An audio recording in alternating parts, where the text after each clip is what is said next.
When my daughter-in-law Rebecca handed me a cleaning schedule and told me I'd be earning my keep as the family housekeeper just 1 week after my husband's funeral, I realized the devoted wife who'd cared for my son Marcus had been playing a role all along. But what Rebecca didn't know was that I'd spent 42 years as a civil rights attorney, specializing in elder abuse and discrimination cases, and the legal precedents I'd established in courtrooms across the state would soon teach her exactly why you should never try to exploit a grieving widow who knows the law better than most judges. Before we continue, let me know in the comments where you're watching from, and if stories of justice and dignity resonate with you, make sure you hit that subscribe button, because by the end of this story, you'll see how one 73-year-old woman turned the tables on someone who thought age meant powerlessness. My name is Margaret Sterling, and at 73, I thought I'd hung up my legal robes for good. After 4 decades of fighting discrimination cases, protecting the vulnerable, and establishing landmark precedents for elder rights, I'd looked forward to a quiet retirement with my beloved husband Thomas in our Riverside home. We'd built a beautiful life together, 48 years of marriage, watching our only son Marcus grow into a successful pediatric surgeon, and finally having time to travel, garden, and enjoy the fruits of our labor. But if there's one thing my years in the courtroom taught me, it's that life has a way of calling you back when you least expect it. And the call came exactly 1 week after my husband's funeral, in the form of a cleaning schedule handed to me by my daughter-in-law Rebecca, along with the words that would change everything. You'll be earning your keep as our household manager, now. Thomas had been my rock through every challenging case, every late night preparing briefs, every courtroom battle against those who preyed on the elderly and defenseless. You're their champion, Maggie, he'd say when I'd come home exhausted from particularly difficult cases. Someone has to stand up for those who can't stand up for themselves. I never imagined that one day I'd need to stand up for myself. Tharmi. Irony wasn't lost on me. For 42 years, I'd specialized in exactly this kind of case. Elder abuse, financial exploitation, family members who saw aging relatives as burdens rather than blessings. I'd written the legislation that protected senior citizens from predatory family members in 3 counties. I'd established legal precedents that had safeguarded thousands of vulnerable elderly people from exactly the situation I now found myself in. But when you're in the middle of grief, when your world has been shattered by loss, even the strongest armor can feel paper thin. I was in our sunroom on that crisp October morning, tending to the orchids Thomas had loved so much, when the phone call came that shattered my world. Dr. Patricia Huang from Riverside Medical Center, calling to tell me that my Thomas, my strong, healthy 75-year-old husband who still jogged 3 miles every morning and could debate constitutional law over breakfast, had suffered a massive heart attack during his routine dental appointment. Mrs. Sterling, I'm so sorry. Dr. Huang's voice was gentle but professional. The paramedics did everything they could, but the cardiac event was too severe. He wouldn't have suffered. The orchid I'd been watering slipped from my hands, the terracotta pot shattering against the sunroom floor as I tried to process what this stranger was telling me. Thomas, who had argued his last case just 6 months ago at 75, who had been planning our anniversary trip to Ireland, who had made me coffee that very morning and kissed my forehead before leaving for his appointment, was gone. I don't remember much about the next few hours. I know Marcus rushed over from the hospital, still in his surgical scrubs, his face a mask of devastation that mirrored my own. I remember Rebecca arriving shortly after, immediately taking charge of the practical matters, calling the funeral home, notifying Thomas's colleagues, organizing the reception that would follow the service. "Don't worry about anything, Mom Sterling," she said, using the affectionate name she'd called me for the past 5 years of her marriage to Marcus. "We'll handle everything. You just focus on processing this loss." Rebecca seemed especially attentive during those first few days, staying close during the funeral planning, handling phone calls from well-wishers, ensuring I ate something even when food felt like ash in my mouth. She coordinated with Thomas's law firm colleagues, managed the flowers, even helped me choose the readings for the service. The funeral itself was a testament to the life Thomas had built. The cathedral was packed with former clients whose rights he'd defended, fellow attorneys who'd learned from his expertise, judges who'd respected his integrity, and community members whose lives he'd touched through pro bono work. Rebecca stood beside me during the service, her hand on my arm, whispering words of comfort as speaker after speaker talked about Thomas's legacy of justice and compassion. Judge Patricia Morrison, who had presided over many of our cases, delivered a particularly moving eulogy. Thomas Sterling didn't just practice law, she said, her voice carrying across the hushed cathedral. He practiced justice. He believed that the measure of a society was how it treated its most vulnerable members, and he spent his career making sure that belief became reality in our courtrooms. I sat in the front pew, surrounded by hundreds of people whose lives Thomas had impacted, and felt simultaneously supported and utterly alone. This giant of justice, this man who had made protecting the vulnerable his life's work, was gone. And I was left to navigate a world that suddenly felt very different without his steady presence. After the service, Rebecca continued to be the perfect daughter-in-law. She organized the reception at our country club, ensuring that every detail was handled with dignity and grace. She made sure I met with every colleague and client who wanted to share memories, facilitating conversations when my grief made words difficult. "You've been such a blessing during all this," I told her that evening as the last guests departed. "I don't know how I would have managed without you." "Your family, Mom Sterling," she replied, her smile warm and genuine. "We take care of each other." That's what Thomas would have wanted. In the days that followed, the house felt impossibly empty without Thomas's presence. Every corner held memories that threatened to overwhelm me. His reading chair in the den, where he'd review cases late into the evening. His coffee mug in the kitchen sink, still stained from that final morning. His side of the bed, cold and unfamiliar. "You shouldn't be alone right now," Rebecca said during one of her daily check-in calls. "Why don't you stay with us for a while? The guest room is always ready for you, and it might be good to have family close during this difficult time." The offer seemed like a lifeline.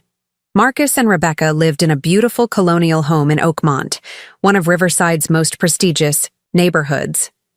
The house was spacious enough that I wouldn't feel like I was intruding, and being around family felt like exactly what I needed as I processed this devastating loss. "Are you sure it wouldn't be an imposition?" I asked, though part of me was already mentally packing a bag. "Don't be ridiculous," Rebecca laughed. "You practically raised Marcus into the wonderful man he is today. The least we can do is take care of you when you need us most." I moved into their guest room 3 days after the funeral, bringing just enough clothes and personal items for what I assumed would be a temporary stay. The room was beautifully appointed with antique furniture and a view of Rebecca's prize-winning rose garden. It felt like a refuge from the overwhelming memories of the house Thomas and I had shared. For the first week, Rebecca maintained the same level of care and attention she'd shown during the funeral preparations. She made sure I had everything I needed, invited me to join them for meals, and encouraged me to use the house as my own. Marcus, when he wasn't at the hospital, was equally attentive, sharing memories of his father and making sure I felt welcome and loved. But exactly 1 week after we laid Thomas to rest, Rebecca knocked on my guest room door at 7 a.m. with a clipboard in hand and a smile that no longer reached her eyes. "Margaret," she said, not Mom Sterling anymore, I noticed with a chill of unease. "We need to discuss your living situation moving forward." I was still in my robe, having been awakened by her purposeful knock. The formal tone of her voice immediately put me on alert, triggering instincts honed through decades of recognizing when a conversation was about to take an unwelcome turn. "Of course," I said carefully, gesturing for her to come in. What's on your mind? She entered the room with the confidence of someone who had clearly rehearsed this conversation, settling into the antique chair near the window while I remained, standing by the bed, suddenly feeling vulnerable in my nightwear. The reality is, Rebecca began, consulting her clipboard with businesslike efficiency, that with Marcus working such demanding hours at the hospital and my career in pharmaceutical, sales requiring extensive travel, we've decided you can stay, but you'll need to contribute meaningfully to the household. She handed me a detailed document that looked like something that might be presented to a potential employee. At the top, in bold letters, it read, Household Management Agreement, Margaret Sterling. Below that was a comprehensive schedule. Daily cleaning routines broken down by room, meal preparation schedules including specific dietary preferences, laundry management with detailed instructions for different fabric types, garden maintenance, and even pool cleaning duties. I stared at the document, my legal mind immediately recognizing what I was looking at. This wasn't a request for help around the house. This was a job description for domestic labor, presented to a grieving widow 1 week after her husband's funeral. I don't understand, I said slowly, though I was beginning to understand all too clearly. You want me to be your housekeeper? I prefer household manager, Rebecca replied with the kind of practiced smile I'd seen countless times in depositions, the expression of someone delivering prepared remarks designed to sound reasonable while masking something far less palatable. It sounds more dignified, don't you think? And really, Margaret, this arrangement benefits everyone involved. She leaned forward, her tone taking on the patronizing quality that I recognized from my years of representing elderly clients who'd been condescended to by family members with ulterior motives. The reality is that maintaining this house is expensive. Your Social Security checks, while I'm sure they seem adequate to you, don't really cover much in today's economy. And frankly, we can't afford to support a dependent indefinitely. This arrangement ensures you have a secure place to live while contributing something valuable in return. The word dependent hit me like a physical blow. I, who had argued cases, before the state Supreme Court, who had secured millions in settlements for exploited seniors, who had written the very legislation that protected elder rights in 3 counties. I was being called a dependent by a woman young enough to be my daughter. The tasks are all quite manageable for someone your age, Rebecca continued, apparently, interpreting my silence as acceptance rather than shock. Nothing too strenuous, though we do expect thoroughness and attention to detail. The house has a reputation to maintain in the neighborhood, and with Marcus's position at the hospital, appearances matter. I looked down at the schedule again, this time reading it with the analytical eye that had served me throughout my legal career.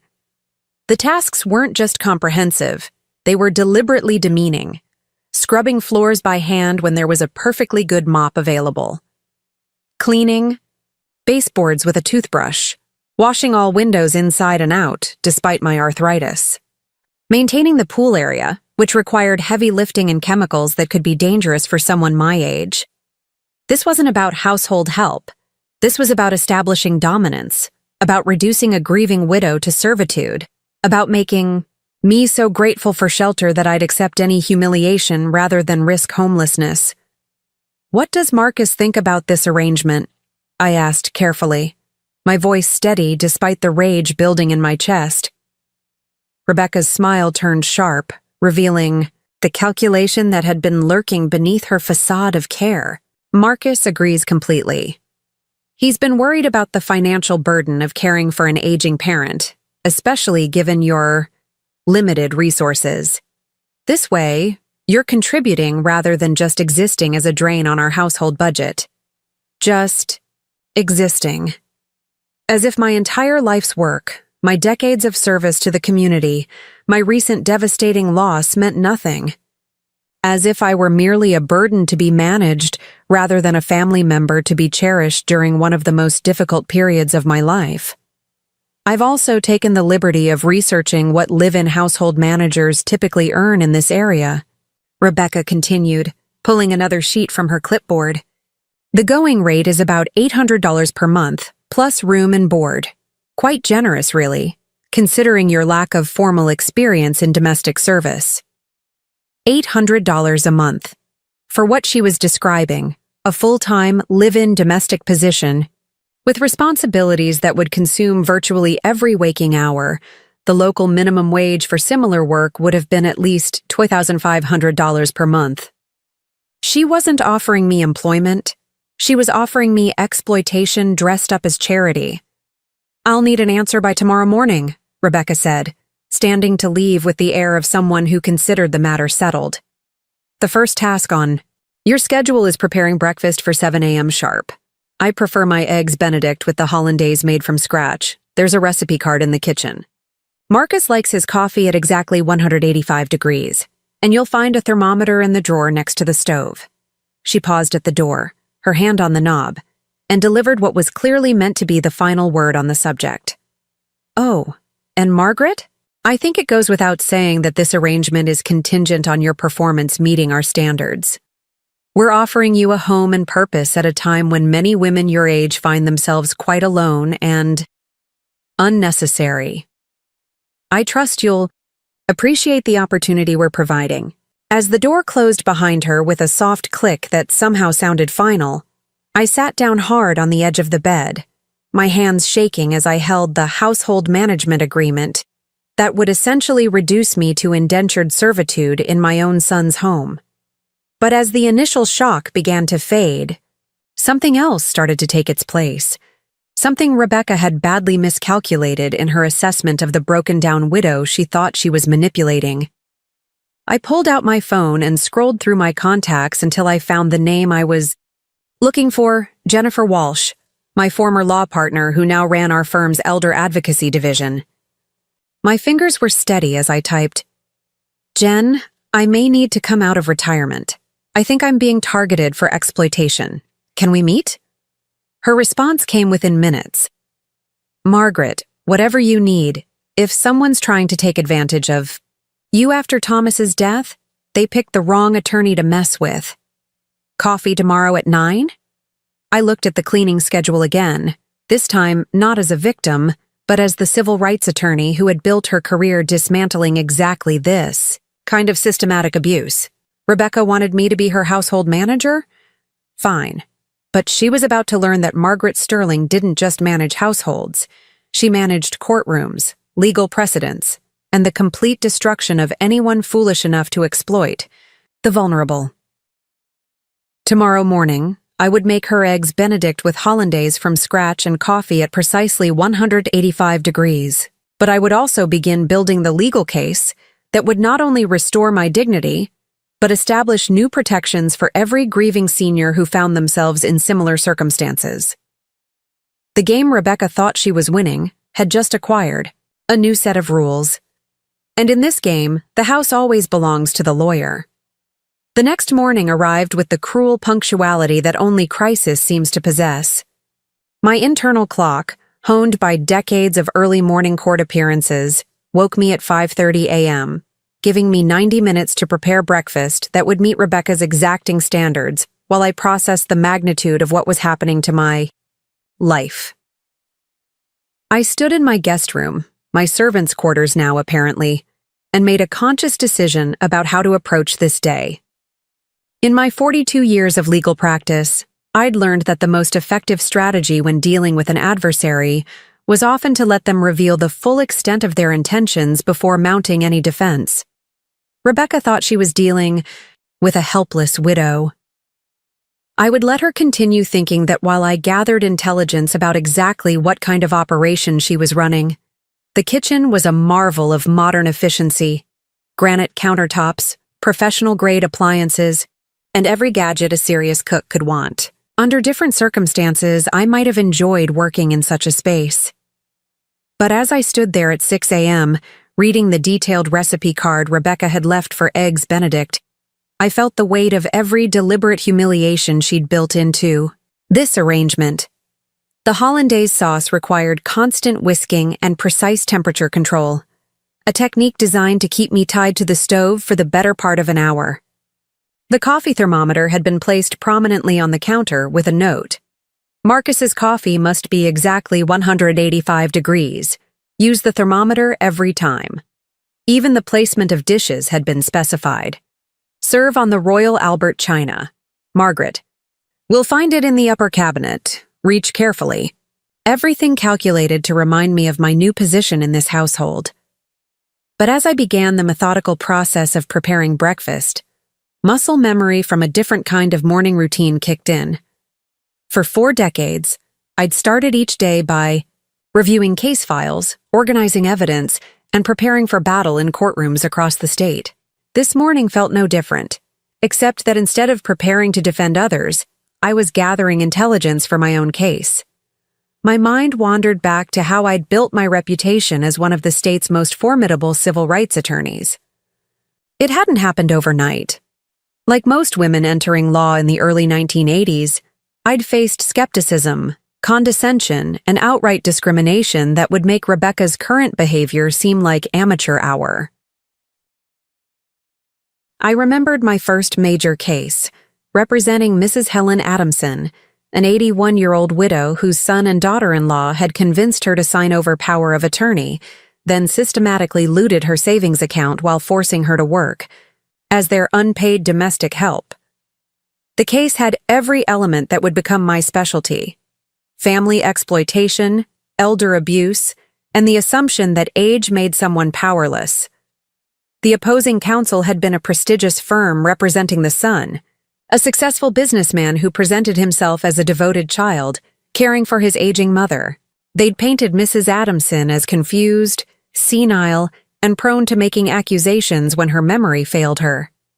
They'd suggested that her domestic contributions were her way of feeling useful rather than evidence of exploitation. I'd spent months building that case, documenting every financial transaction, every instance of abuse, every legal precedent that supported Mrs. Adamson's rights. The defense attorney, a silver-haired man who addressed me as "little lady" throughout the proceedings, had been confident that a jury would see an ungrateful old woman rather than a victim of systematic exploitation. His confidence had evaporated when I'd presented bank records showing $127,000 in unauthorized withdrawals, testimony from neighbors who'd witnessed verbal abuse, and expert testimony about the psychological tactics used to control elderly victims. But the moment that defined my career came during my closing argument, when I'd looked directly at that condescending defense attorney and said, "Opposing counsel seems to believe that age makes someone less worthy of protection under the law. I'm here to remind this jury that dignity doesn't have an expiration date." The jury had awarded Mrs. Adamson $300,000 in damages and ordered the return of every stolen dollar. More importantly, the case had established legal precedent that made it easier for other elderly victims to seek justice. Mrs. Adamson had lived comfortably for another 12 years, sending me a Christmas card every year until her peaceful death. At 93, that case had launched my career, but it was far from my last victory. Over the decades, I'd represented hundreds of seniors who'd been financially exploited, emotionally abused, or physically neglected by family members who saw them as burdens rather than blessings. I'd helped establish mandatory reporting laws for suspected elder abuse, created legal protections for seniors entering into power of attorney agreements, and written legislation that made it a felony to financially exploit elderly family members. But perhaps my most satisfying victory had come just 3 years ago, in the case of Coleman versus Coleman. Michael Coleman had attempted to have his 78-year-old father declared incompetent after the older man refused to sign over control of his hardware store chain. Michael had painted his father as confused and deteriorating, claiming the business was suffering under his senile management. The reality was that the father, Richard Coleman, was sharper than most people half his age. He'd simply refused to let his son sell the family business to a corporate chain and pocket the profits.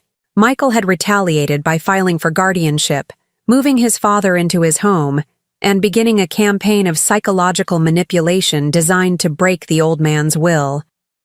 By the time Richard Coleman found his way to my office, smuggled, There, by a concerned neighbor, he'd been reduced to asking permission to use the bathroom in his own son's house.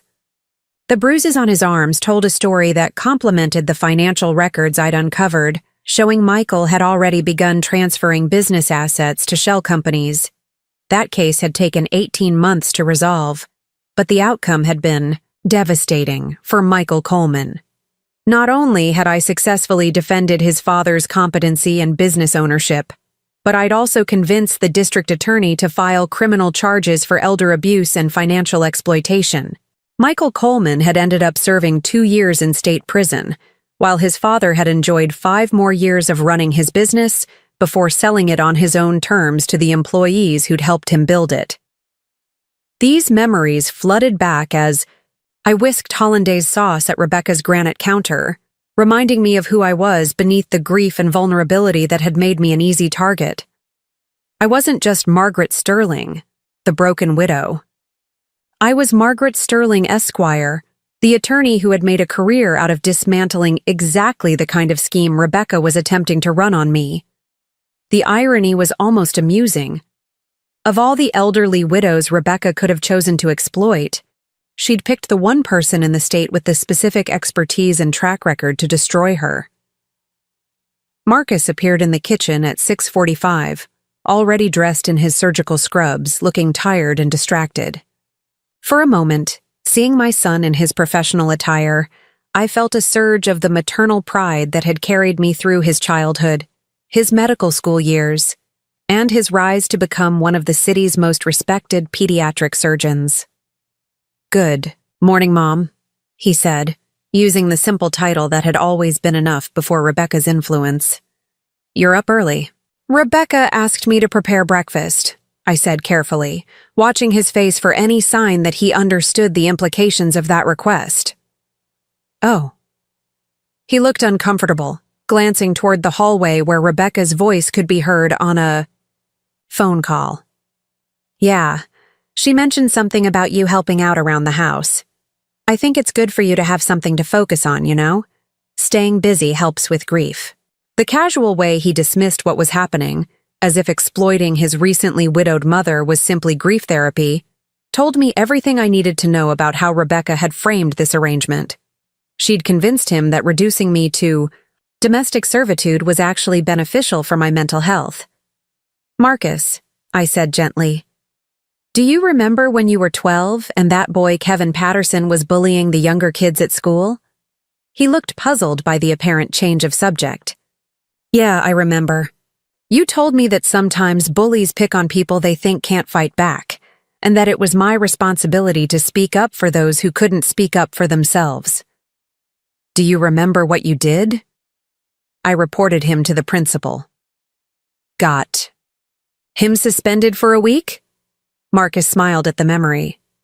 "You were proud of me for standing up to someone bigger than me." "I was proud of you for protecting the vulnerable," I corrected gently, "for recognizing that being bigger or stronger doesn't give someone the right to hurt others." He looked confused, clearly not making the connection I was hoping he'd make. Before I could say more, Rebecca swept into the kitchen, her phone call apparently concluded. "Margaret, I hope breakfast is progressing according to schedule," she said, not bothering to greet her husband. "I have an important client meeting this morning and can't afford to be late." "Of course," I replied, plating the eggs Benedict with the precision she'd demanded. "Coffee is at exactly 185 degrees. "Perfect." She tasted the hollandaise sauce with the air of a restaurant critic evaluating a particularly challenging dish. "Acceptable. Perhaps a touch more lemon next time." Marcus kissed her cheek as he grabbed his coffee, the gesture automatic and distracted. "I'll probably be late tonight. We have a complex surgery scheduled this afternoon." "Don't wait up for me either," Rebecca replied. "I'm having dinner with the Hendersons to discuss their pharmaceutical contract. Margaret, you'll find the cleaning. Supplies in the utility closet. I've left detailed instructions on the counter for today's tasks." As they both left for their respective careers, my son to save children's lives, my daughter-in-law to negotiate drug contracts, I stood alone in the kitchen with a list of demeaning tasks and a growing understanding of the psychological warfare Rebecca was waging. The cleaning schedule was even more elaborate than I'd initially realized. Each room had been assigned specific tasks that would take the entire day to complete. Bathrooms were to be scrubbed with bleach and cleaned with a digi toothbrush. Hardwood floors were to be mopped and then hand-polished on hands and knees. Windows needed to be cleaned inside and out, despite the fact that professional window cleaners had obviously been there recently. But it wasn't just the physical demands that revealed Rebecca's true intentions. It was the psychological elements she'd built into the arrangement. Each task came with detailed instructions that assumed incompetence. Use exactly 1/4 cup of bleach in the toilet bowl cleaner. More will damage the fixtures, less won't clean properly. Polish furniture with circular motions, not back and forth. Margaret should be familiar with proper technique. Every instruction was designed to reinforce the message that I was an employee, not family. That my decades of professional expertise meant nothing in this household.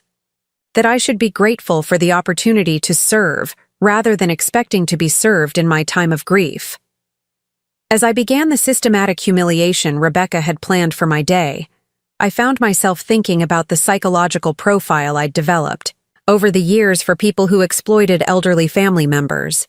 They typically fell into one of 3 categories: the desperate, who were motivated by genuine financial crisis; the addicted, who were driven by gambling, drugs, or other compulsions; and the entitled, who simply believed that their wants took priority over an elderly person's dignity.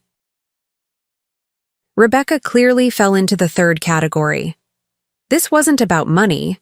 Marcus was a successful surgeon, and Rebecca's pharmaceutical career was obviously lucrative given their lifestyle. This was about power, control, and the deep-seated belief that age made someone less worthy of respect. The house itself told a story of success and ambition.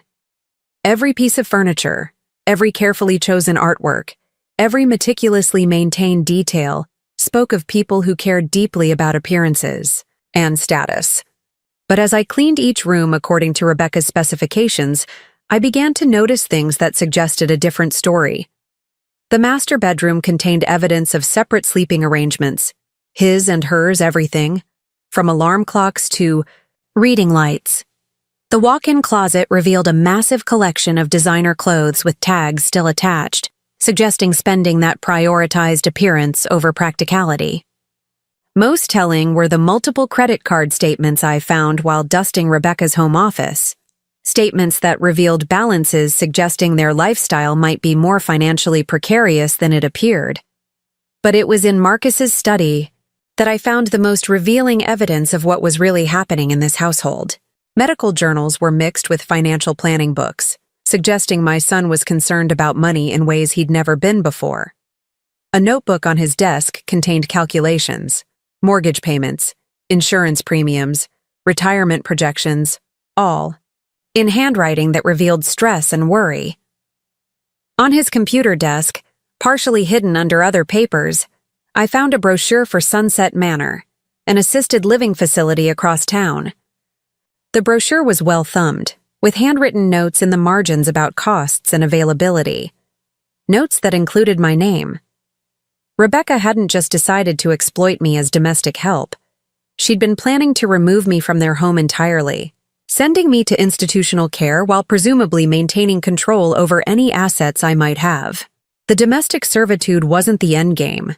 It was the trial run, the way to establish that I was indeed a burden who couldn't care for myself.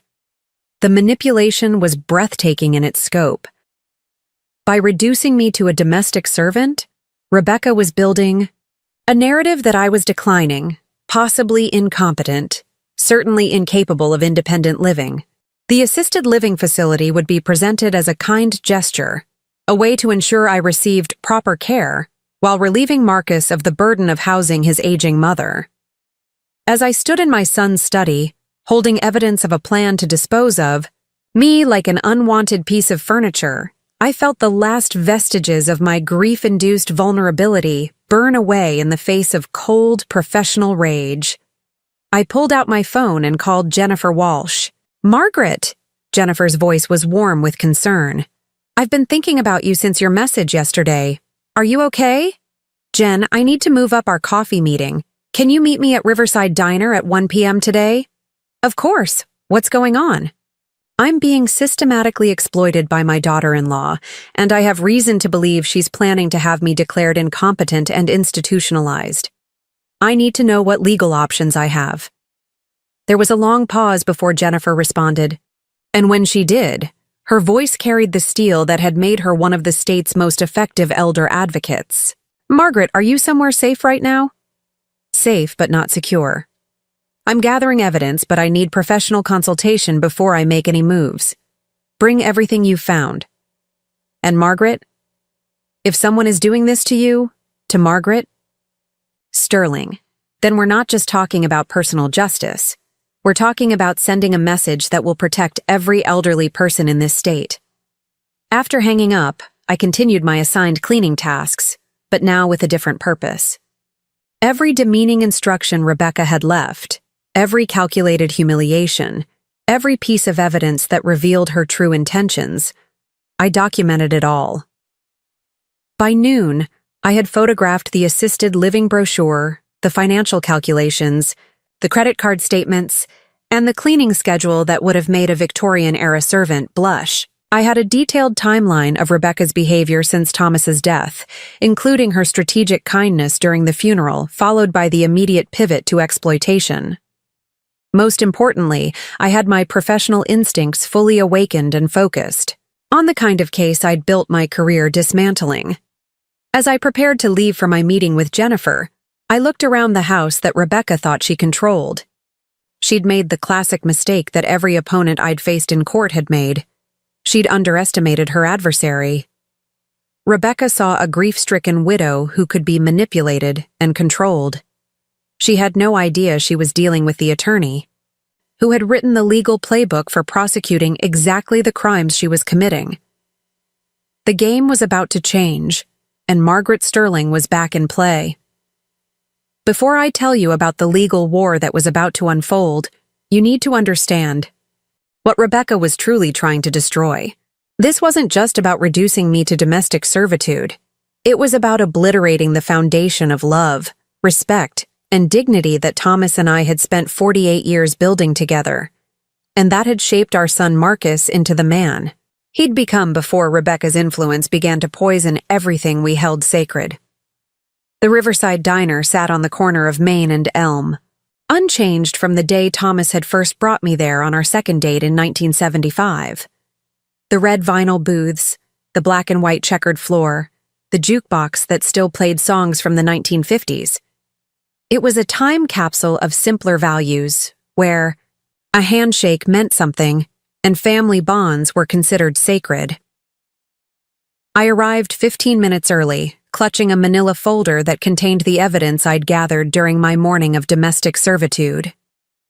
As I slid into our usual booth, the one where Thomas and I had shared countless meals over nearly 5 decades, the weight of what I was about to do settled over me like a familiar legal brief. Jennifer Walsh arrived precisely at 1 p.m., her silver hair pulled back in the efficient style that had become her trademark during 30 years of courtroom battles. She was 5 years younger than me, but had been my protégé in the early days, learning the intricacies of elder law under my guidance. Before establishing herself as one of the state's most formidable advocates for senior rights, "Margaret," she said, sliding into the booth across from me with the same intensity she brought to every case. "You look like hell, but your eyes look like you're ready for war." "Because I am," I replied, opening the folder between us. "But first, I need you to understand what Rebecca is trying to tear down. Because this isn't just about me. It's about protecting everything Thomas and I built together, and everything we taught Marcus about the way families should treat each other." Jennifer nodded, her legal mind already cataloging the implications. "Tell me about the foundation she's attacking." I looked around the diner, seeing ghosts of memories in every corner. Thomas and I met here in 1975. I was a first-year law student at Riverside University, working nights as a waitress to pay for school.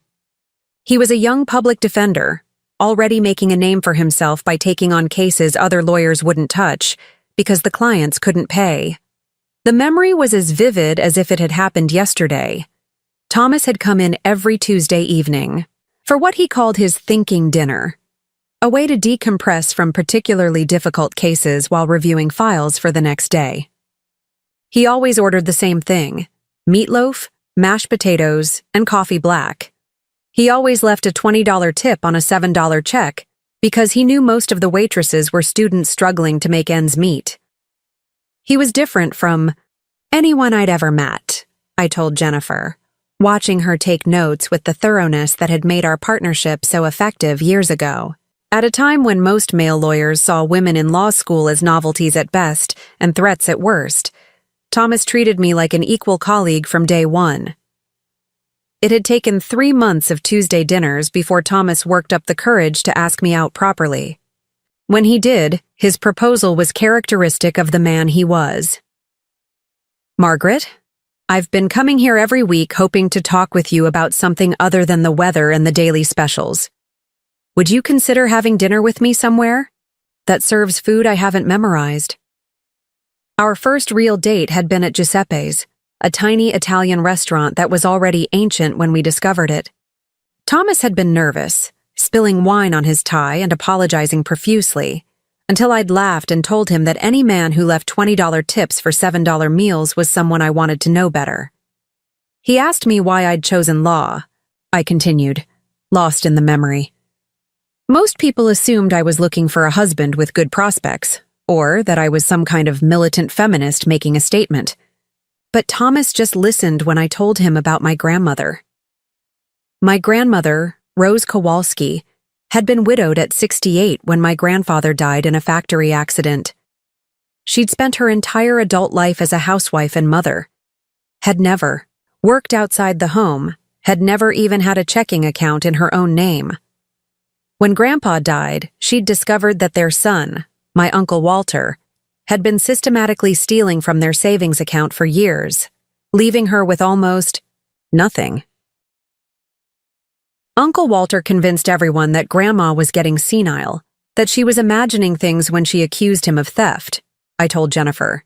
He had her declared incompetent and moved her into his house, where she became unpaid domestic help for his family while he sold off everything she and Grandpa had worked for. I'd been 16 when I'd watched my proud, intelligent grandmother reduced to a servant in her own son's home, forbidden to speak up for herself, dismissed as confused whenever she tried to assert her rights.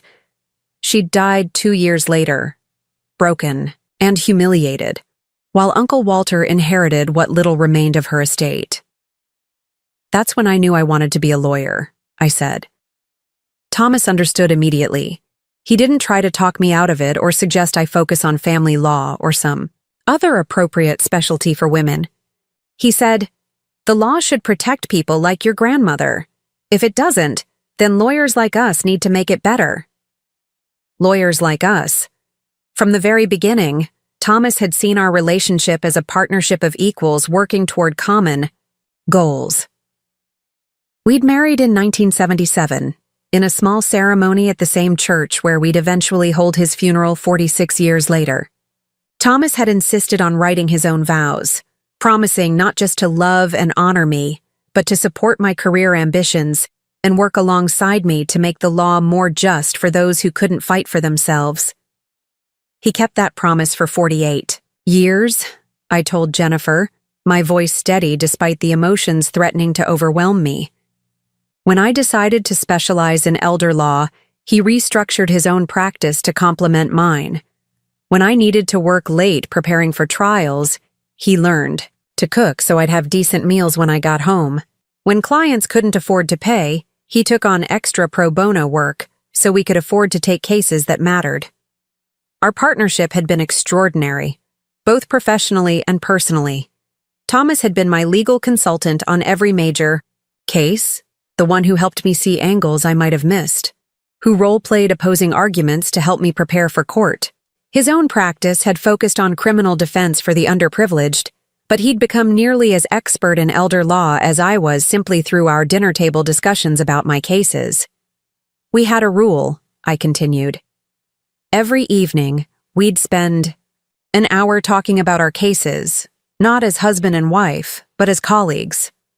Thomas would challenge my legal strategies, suggest different approaches, help me think through the ethical implications of difficult decisions. Some of our best legal victories came from ideas that emerged during those conversations. Jennifer smiled, remembering her own experiences working with both of us during her early career. I used to joke that you two had the most romantic discussions about legal precedents I'd ever heard. Because we shared the same values, I said. The same belief that the law should protect the vulnerable, not exploit them. That family bonds came with responsibilities, not just privileges. That dignity wasn't something you lost because you got old or sick or needed help. Those values had shaped every aspect of our life together. When Thomas's father had developed Alzheimer's disease, we'd brought him into our home rather than placing him in institutional care. For 3 years, we'd tag-teamed his care. I'd handle morning routines before going to court. Thomas would manage afternoons and evenings. We'd modified our house to make it safe for someone with cognitive impairment, hired professional help when needed, and ensured that Thomas's father lived his final years with dignity and love. When my mother had her stroke, I told Jennifer, Thomas was the one who suggested we convert the den into a first-floor bedroom so she wouldn't have to navigate stairs. He researched physical therapy options, drove her to appointments, learned to prepare the special diet her doctor recommended. He treated her with the same respect he'd shown when she was healthy and independent. These weren't obligations we'd grudgingly accepted. They were expressions of the values that defined us. As a family, we believed that love meant caring for each other through all of life's stages, that wisdom came with age and deserved respect, that no one should face their final years alone or afraid. And Marcus absorbed all of this, I said, pulling out a photo from my folder, one of my son at age 12, reading to his grandfather during the old man's illness. He grew up seeing how families should treat each other, how you honor your elders, how you support each other through difficulties, how dignity is something you give others, not something you demand for yourself. Marcus had been an exceptional child, not because he was academically gifted, though he was, but because he'd internalized the values Thomas and I had tried to model. He'd been the kid who'd stood up to bullies, who'd volunteered at the senior center, who'd spent his allowance money buying groceries for elderly neighbors who were struggling financially. Remember when he was 16 and decided to spend his summer vacation volunteering at the VA hospital instead of taking that lucrative lifeguarding job? I asked Jennifer, who'd known Marcus since he was small. She nodded, smiling at the memory. He said he wanted to learn from the old soldiers, that they had stories that mattered more than money. That summer had been transformative for Marcus. He'd spent 8 hours a day reading to veterans, helping with physical therapy, just sitting and listening to men who'd fought in wars most people had forgotten. He'd come home every evening with stories about their courage, their humor, their wisdom. By the end of the summer, he'd decided to pursue medicine, inspired by doctors he'd met who treated elderly patients with genuine respect and care. Thomas and I were so proud, I said, remembering how our 17-year-old son had announced his career plans over dinner. Not because he'd chosen a prestigious profession, but because he'd chosen it for the right reasons. He wanted to serve others, to use his talents to help people when they were most vulnerable. Medical school had only strengthened those values. Marcus had specialized in pediatric surgery not because it was the most lucrative field, but because he'd felt called to help children. He'd volunteered at free clinics, provided care for uninsured families, and built a reputation not just for surgical skill, but for genuine compassion.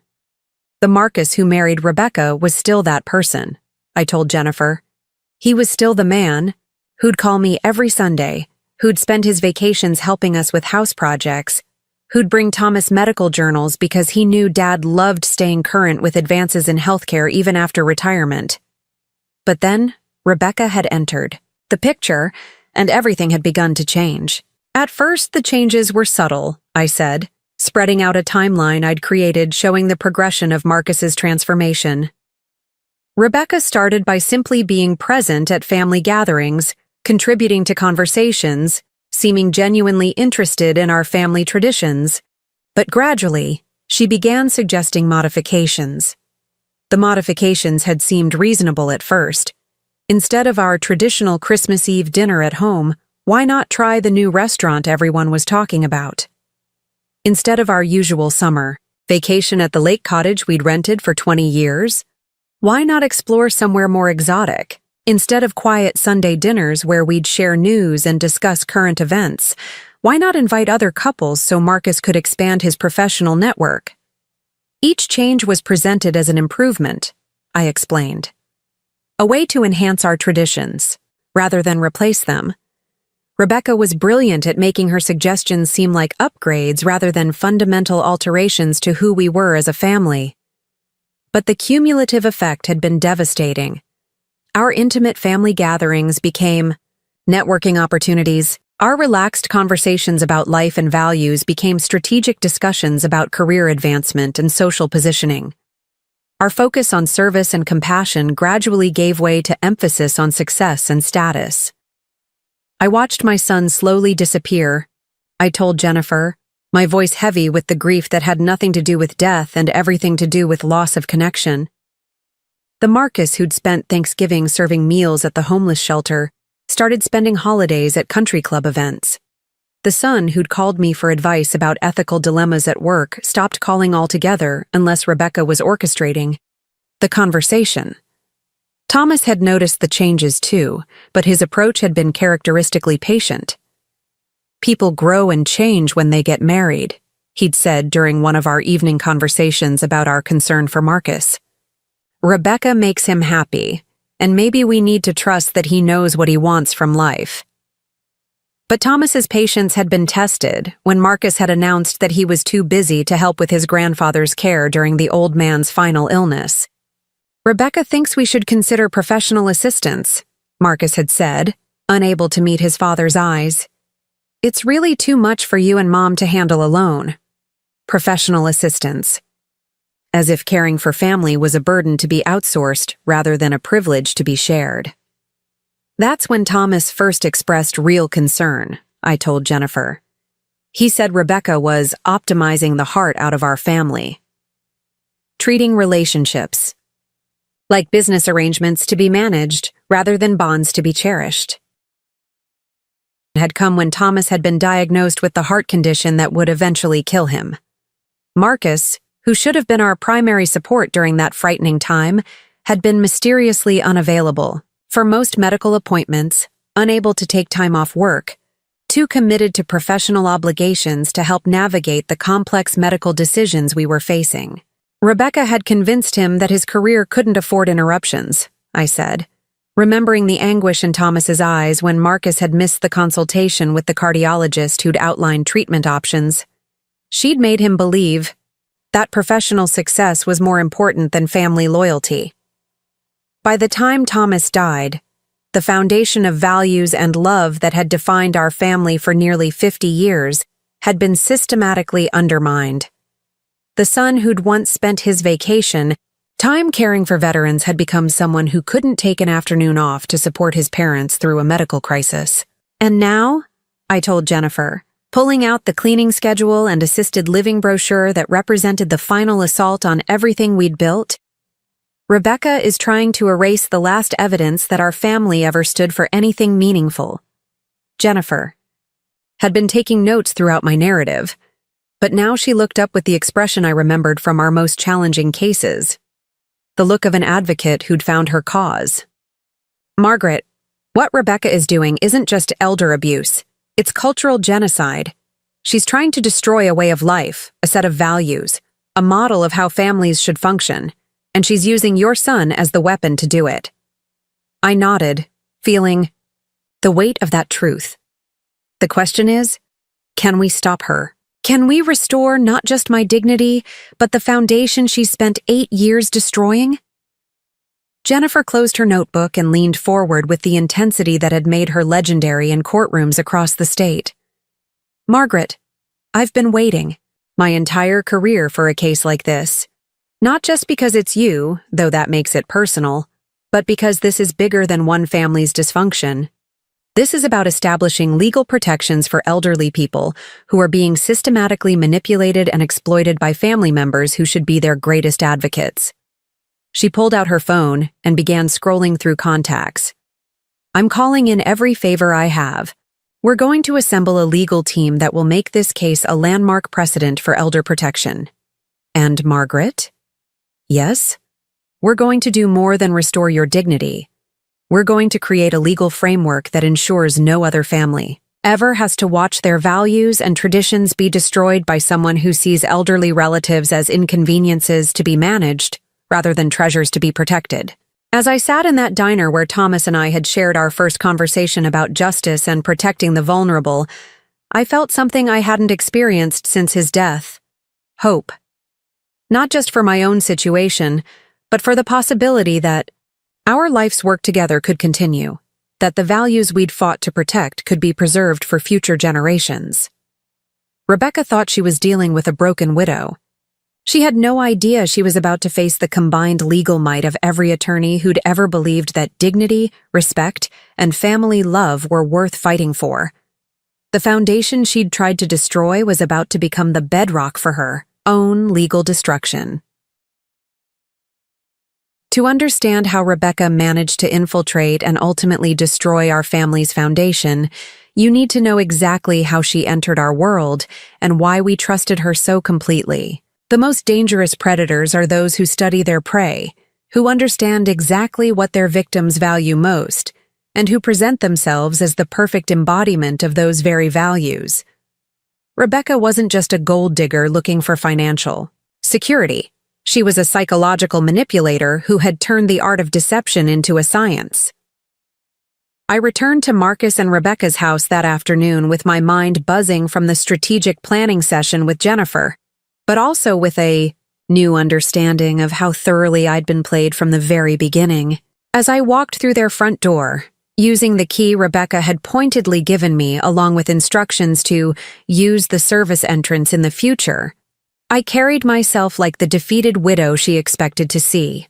But inside, my investigative instincts were fully awakened, and I was beginning to see patterns that had been invisible through the fog of grief and family loyalty. The house felt different now that I understood what it really represented. This wasn't Marcus's home. It was Rebecca's stage set, carefully designed to project success, sophistication, and control. Every expensive piece of furniture, every carefully curated artwork, every designer accessory was chosen not for comfort or personal meaning, but for the impression it would make on visitors who needed to be convinced of the resident's status and stability. As I began the afternoon cleaning tasks Rebecca had assigned, polishing silver that clearly hadn't been used since the last time, I'd cleaned it, dusting books that showed no signs of being read, organizing closets that were already immaculate. I found myself thinking back to the first time Marcus had mentioned a woman named Rebecca Chambers. It had been during one of our Sunday dinners in March 2018, about 8 months after Thomas's mild heart attack had forced him into retirement.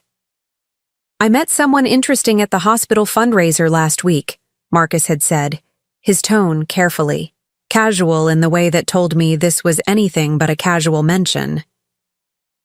Rebecca Chambers. She's a pharmaceutical sales representative, but she's different from the usual salespeople. Really knowledgeable about medicine, great insights into healthcare, policy. Even then, I should have been suspicious of how she'd positioned herself.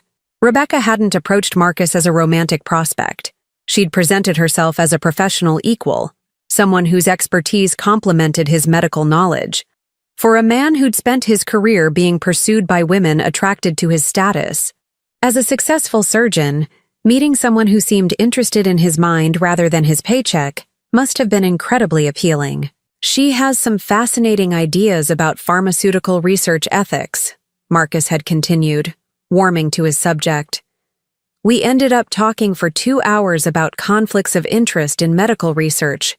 She's actually working on a paper about transparency in drug trials. Thomas and I had exchanged glances across the dinner table, pleased that our son had met someone who seemed to share his intellectual interests, but also curious about this woman who'd made such an immediate impression on our typically reserved boy. "What's her background?" Thomas had asked, his legal mind automatically seeking the kind of biographical information that would help him assess someone's character. "Northwestern for undergrad, master's in biochemistry from Johns Hopkins," Marcus had replied with obvious admiration. "She worked in research for a few years before moving into pharmaceutical sales. Says she wanted to understand the business side of medicine, not just the science." The credentials were impressive, but as I would later learn, they were also carefully chosen to appeal to our family's specific values. Rebecca had done her homework before targeting Marcus, studying not just his professional background, but his family history, his parents' careers, the kinds of qualities that would resonate with someone raised by 2 attorneys who'd devoted their lives to justice and ethical practice. Over the following weeks, Rebecca's name had come up in our conversations. With increasing frequency, she was consulting with him on a research project. She'd recommended a fascinating article about healthcare policy. She'd invited him to a lecture by a visiting expert in pediatric pharmacology. Each interaction was positioned as professional, collaboration rather than personal interest, which made Marcus feel like he was being valued for his expertise rather than pursued for his status. "I think you'd really like her, Mom," Marcus had said during one of these early conversations. "She reminds me of you in some ways. Really sharp, passionate about making healthcare more ethical and accessible." That comparison should have been a red flag. In my experience representing elderly victims of family exploitation, the most dangerous predators were those who studied their targets' family dynamics and presented themselves as idealized versions of beloved family members. But at the time, I'd been flattered rather than suspicious. Here was a woman who seemed to share our values, who appreciated Marcus's intellectual gifts, who was interested in the same social justice issues that had shaped our family's worldview. The first time Rebecca came to our house was for a casual dinner in May 2018, about 2 months after Marcus had first mentioned her. She arrived precisely on time, carrying a bottle of wine that was expensive enough to show respect, but not so costly as to seem ostentatious, a balance that spoke to careful consideration of the impression she wanted to make. "Mr. and Mrs. Sterling," she'd said when Marcus introduced us, offering a firm handshake and direct eye contact that projected confidence without arrogance. "Marcus has told me so much about you both. I feel like I already know you." She was beautiful, but not in a way that was intimidating or artificial. Her appearance was polished but approachable, the kind of woman who could be equally comfortable in a boardroom or at a community barbecue. Her clothing was professional, but not flashy. Her makeup subtle, her jewelry minimal but tasteful. Everything about her presentation suggested someone who was successful but not materialistic, confident but not self-absorbed. "I brought this Pinot Noir," she'd said, presenting the wine with a smile that seemed genuinely warm. "Marcus mentioned that you both appreciate Oregon wines, and this is from a small vineyard that donates part of their profits to farm worker advocacy groups. I thought you might find that interesting given your legal work with social justice causes." The eye gesture was perfect, expensive enough to show respect, thoughtful enough to suggest she'd listened to what Marcus had told her about us, and principled enough to align with our values about supporting ethical businesses.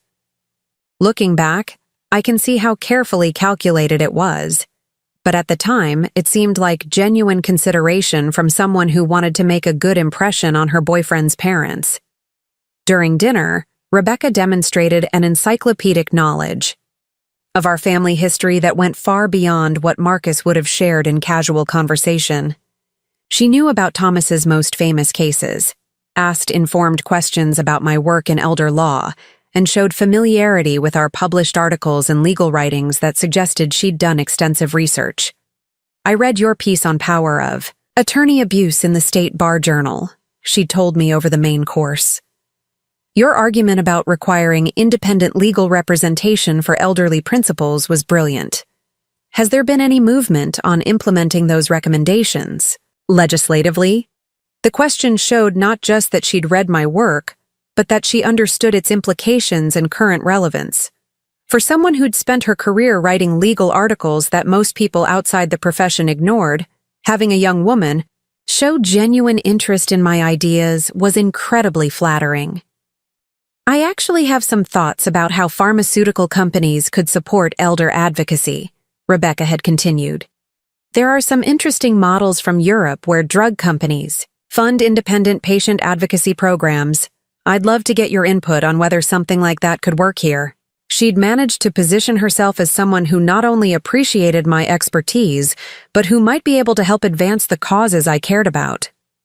For an attorney who'd spent decades fighting uphill battles for elder rights, the possibility of having an ally inside the pharmaceutical industry was tantalizing. Thomas had been equally charmed, particularly when Rebecca had asked detailed questions about his criminal defense work and expressed admiration for attorneys who took on difficult cases for clients who couldn't afford quality representation. "Marcus mentioned that you once represented 3 different clients pro bono in the same month," she'd said to Thomas with apparent amazement. "How did you manage the financial pressure of doing so much unpaid work?"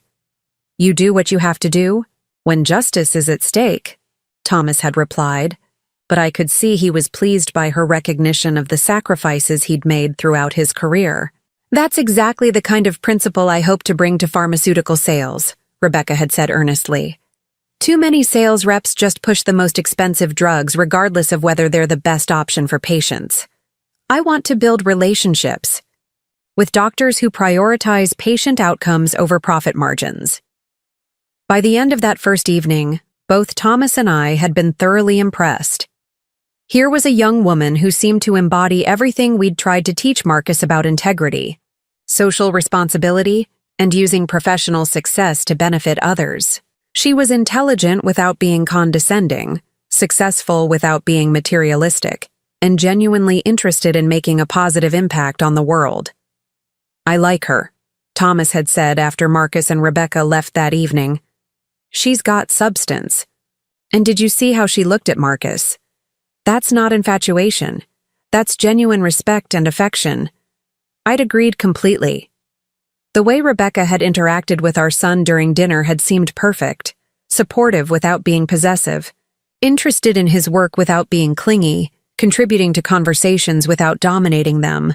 She'd treated him like an equal partner rather than a trophy to be won, which aligned perfectly with the model of relationship Thomas and I had tried to provide.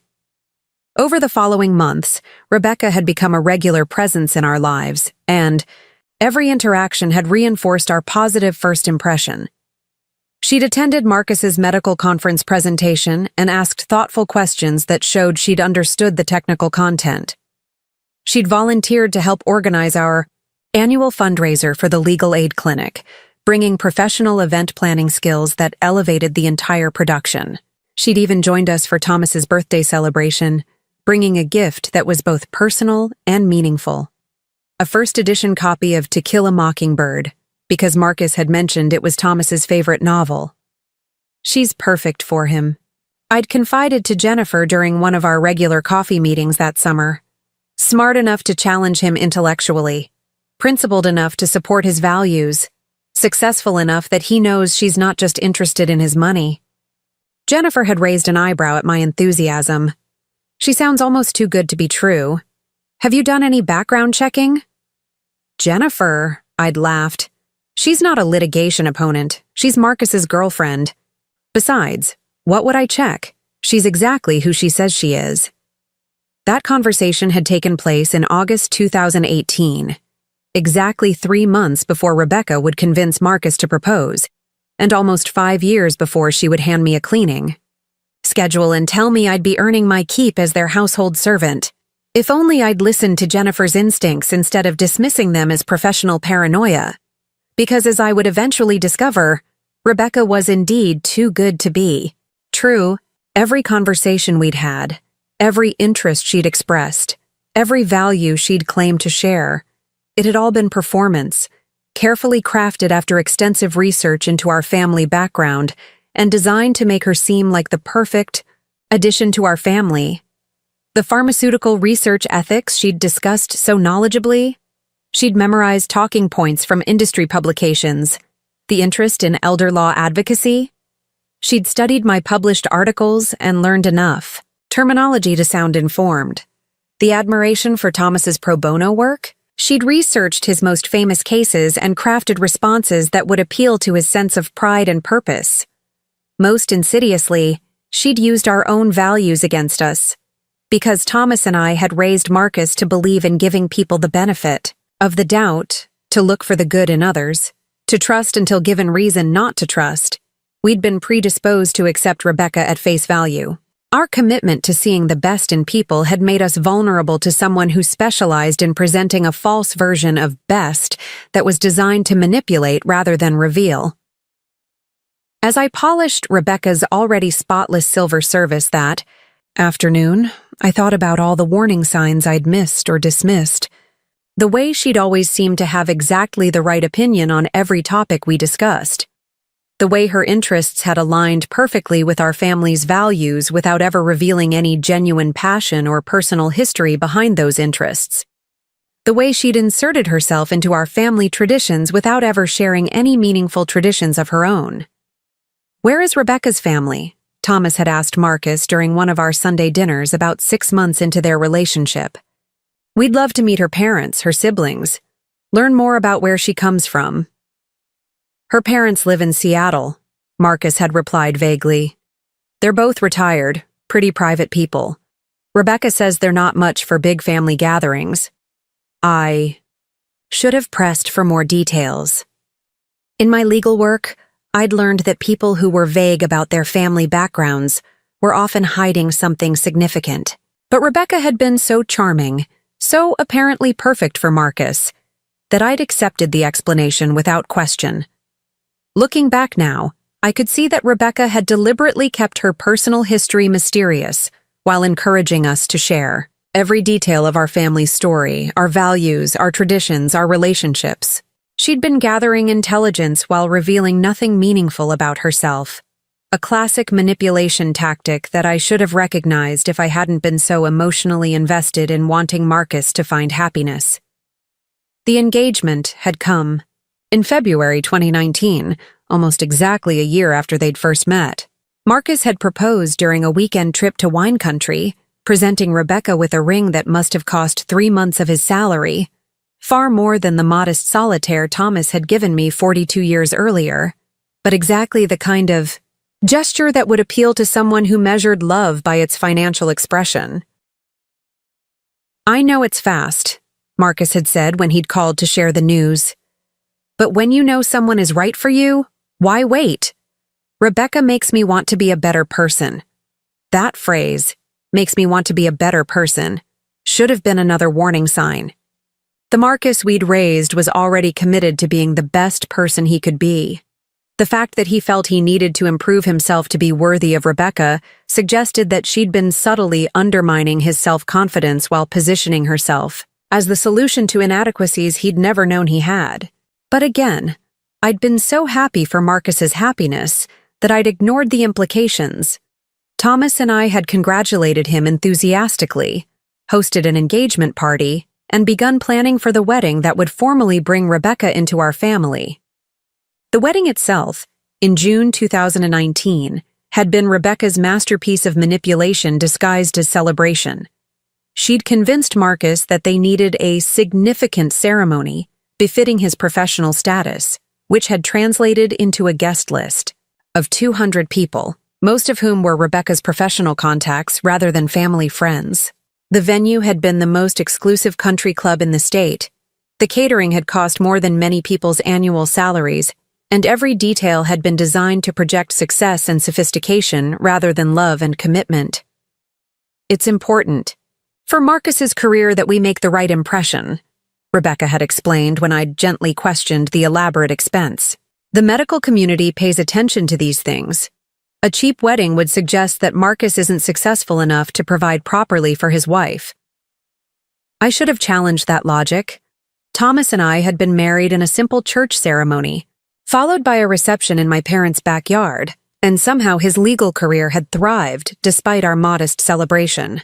But Rebecca had been so persuasive, so confident in her understanding of professional expectations, that I deferred to her judgment. The wedding had been beautiful but impersonal, elaborate but cold. As I'd watched Marcus stand at the altar, in his expensive tuxedo, waiting for Rebecca to walk down the aisle in her designer gown, I'd felt a strange sadness that had nothing to do with losing my son to marriage, and everything to do with losing him to someone who seemed to be transforming him into a person I didn't recognize. But even then, even as I'd watched Rebecca perform the role of blushing bride for an audience of pharmaceutical executives and hospital administrators, I hadn't understood what was really happening. I'd attributed my unease to normal maternal anxiety about sharing my son with another woman, rather than recognizing it as intuitive recognition of a predator who had successfully infiltrated our family. Now, as I organized Rebecca's walk-in closet according to her impossibly detailed instructions, grouping clothing by color, season, and frequency of use, I could see how methodically she'd executed her long-term plan.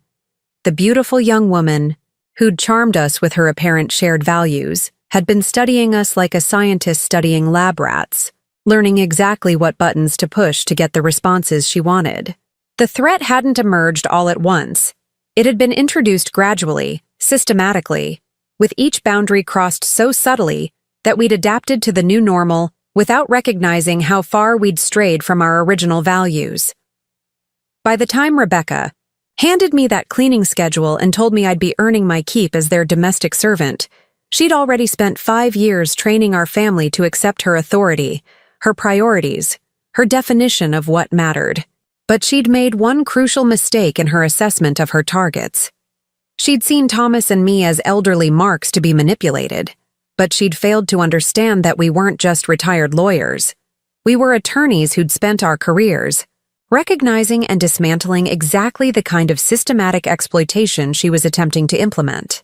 The threat had emerged, revealed itself fully, and now it was time for the response.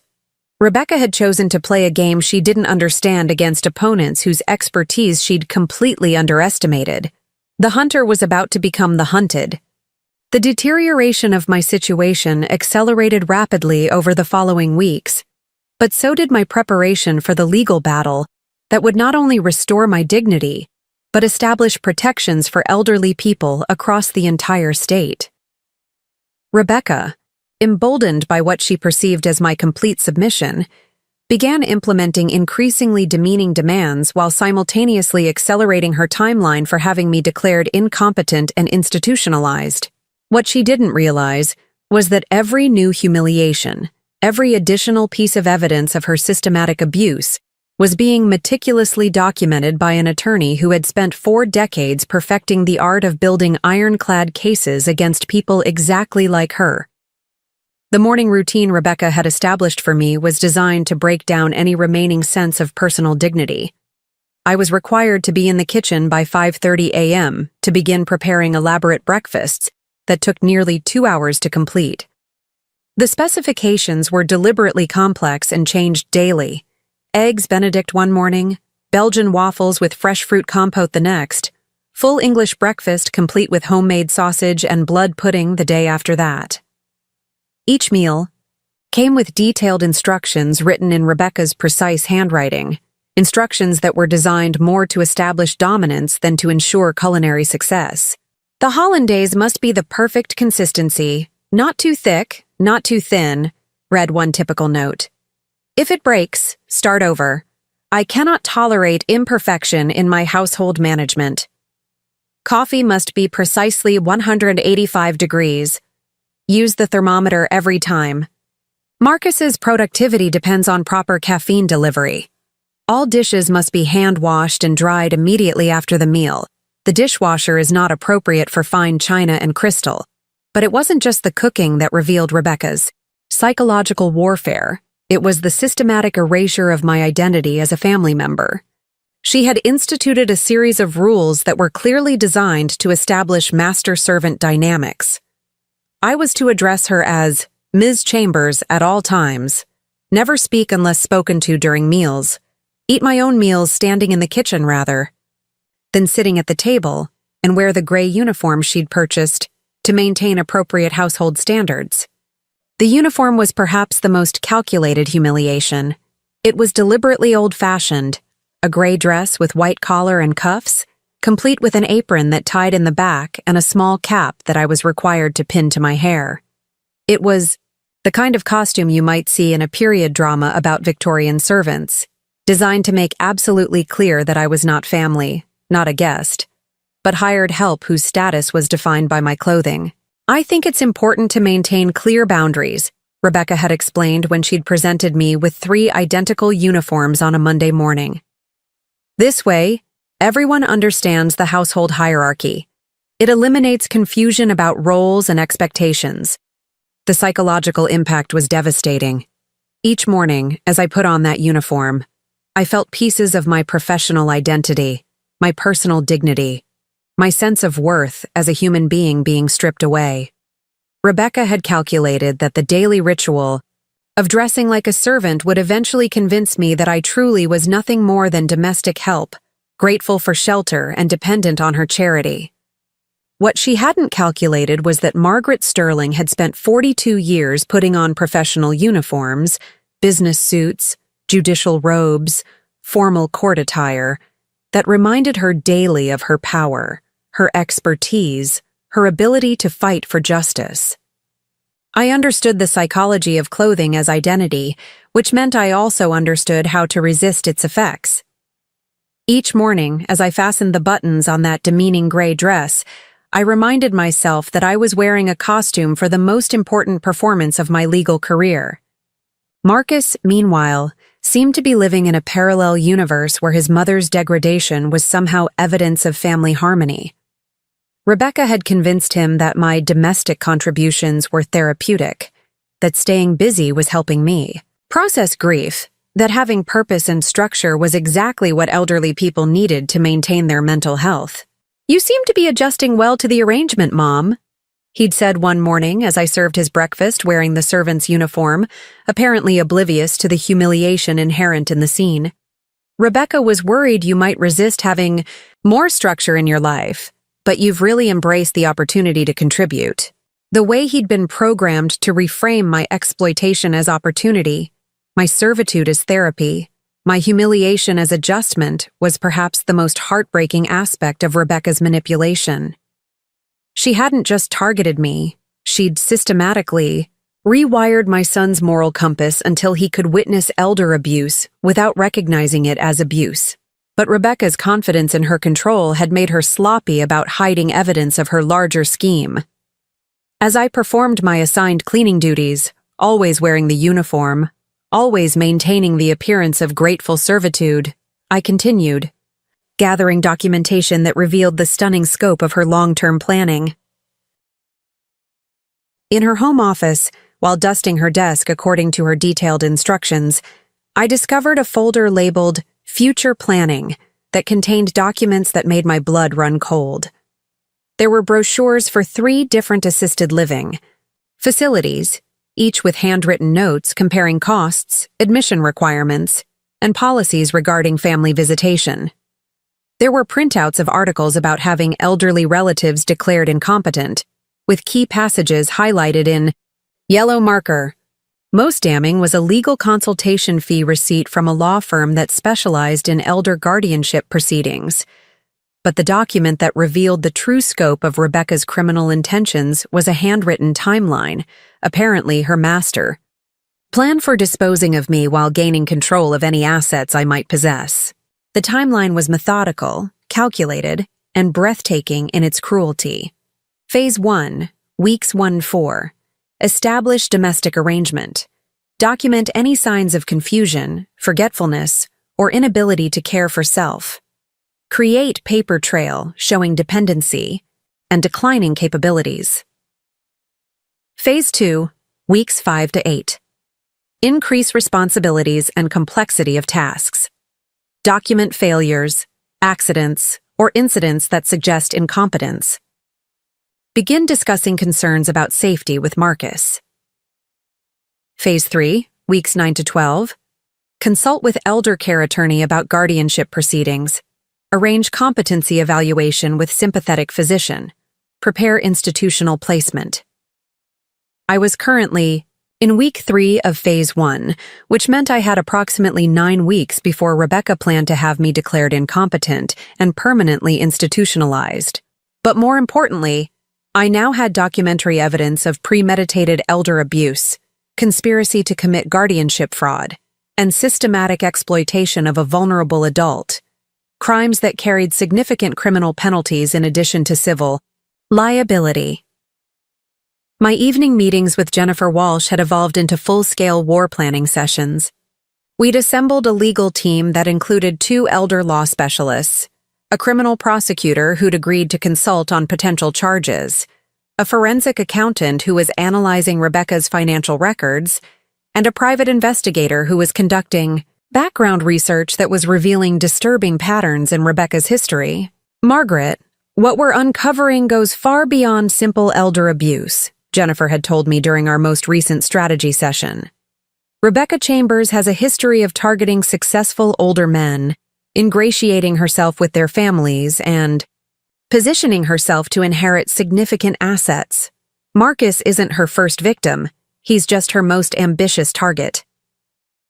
The private investigator, a former police detective named Sarah Morrison, had traced Rebecca's background through multiple identity changes and discovered a pattern of predatory relationships spanning nearly 15 years. Before Marcus, there had been Dr. Richard Pemberton, a wealthy cardiologist who died suddenly 6 months after naming Rebecca as his primary beneficiary.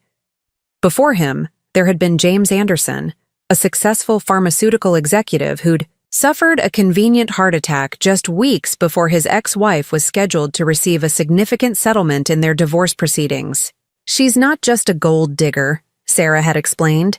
She's a systematic predator who studies her targets, integrates herself into their lives, isolates them from their support systems, and then benefits from their convenient deaths or incapacitation. Marcus is still alive because she needs him functional to maintain her lifestyle and social position.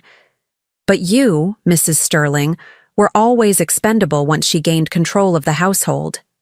This revelation had reframed everything. Rebecca hadn't just been trying to exploit me as unpaid domestic help. She'd been laying the groundwork for having me declared incompetent so she could gain control of my assets, my legal authority, and ultimately my life itself. The servant's uniform wasn't just about humiliation. It was about creating a visual record of my supposedly declining mental state that could be used in competency proceedings. Armed with this understanding, I'd modified my approach to gathering evidence.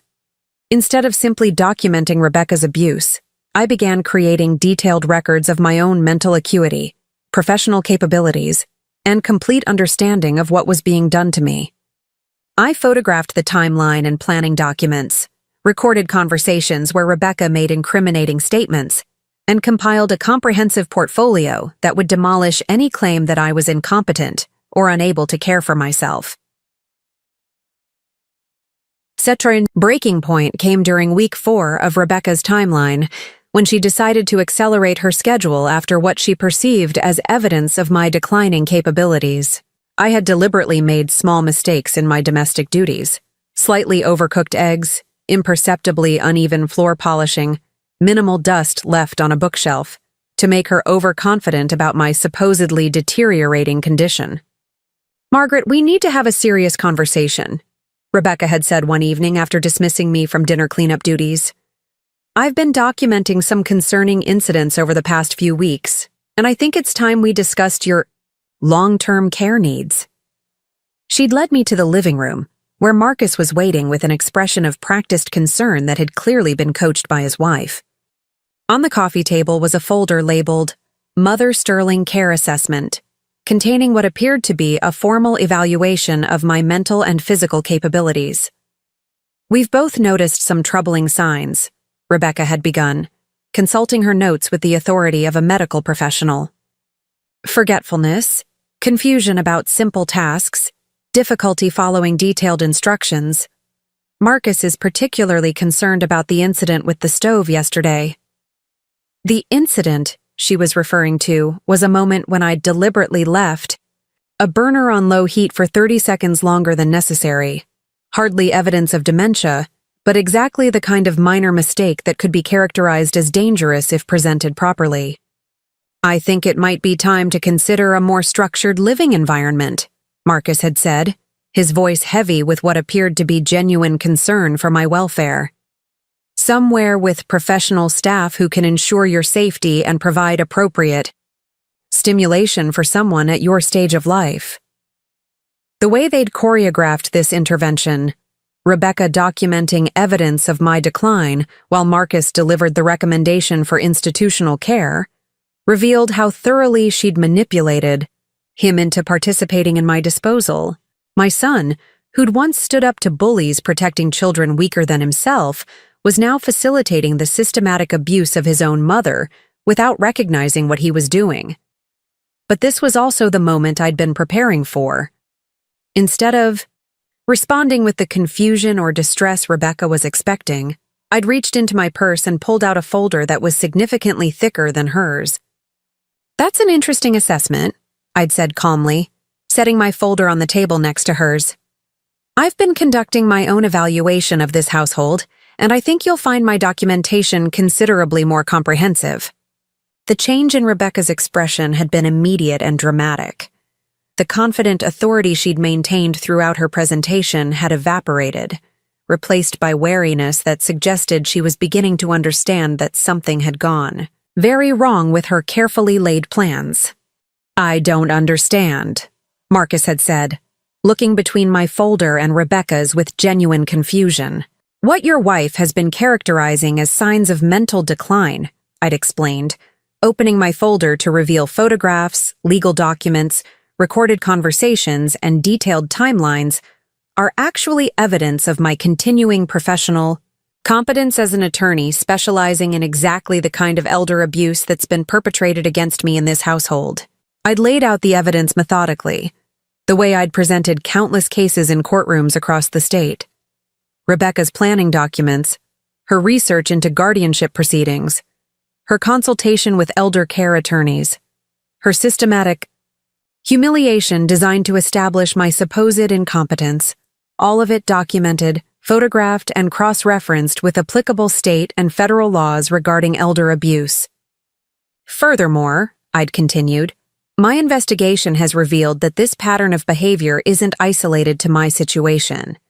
Rebecca Chambers has a documented history of targeting successful older men, inserting herself into their families, and benefiting from their convenient deaths or incapacitation."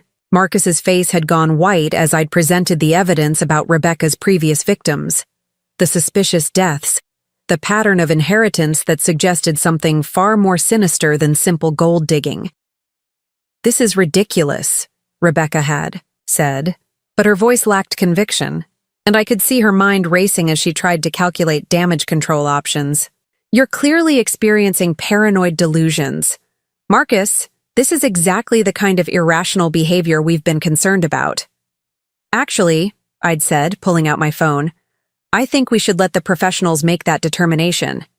I'd placed a call that connected me directly to Detective Morrison, who'd been standing by for exactly this moment. "Detective, this is Margaret Sterling. I'm ready to file formal charges of elder abuse, conspiracy to commit guardianship fraud, and attempted financial exploitation. The perpetrators are present, and I'm requesting immediate response." The next hour had been a blur of police interviews, evidence collection, and the systematic dismantling of Rebecca's carefully constructed facade. Detective Morrison had arrived with a team that included specialists in elder abuse crimes, and they'd methodically documented everything: the servant's uniform I was wearing, the degrading task lists Rebecca had created, the planning documents that revealed her systematic approach to disposing of me. But perhaps the most devastating moment had been when Marcus, finally understanding the true nature of what his wife had been doing, had broken down completely. "Mom, I'm so sorry," he'd said, tears streaming down his face as he'd watched Rebecca being read her rights. "I didn't see it. I didn't understand what she was doing. You tried to teach me to protect people who couldn't protect themselves. And I failed when you needed me most. Marcus," I'd said gently, taking his hands in mine, "you're not the first person to be manipulated by someone like Rebecca. She's a professional predator who spent years studying our family to learn exactly how to turn our values against us. The important thing is that you're seeing clearly now.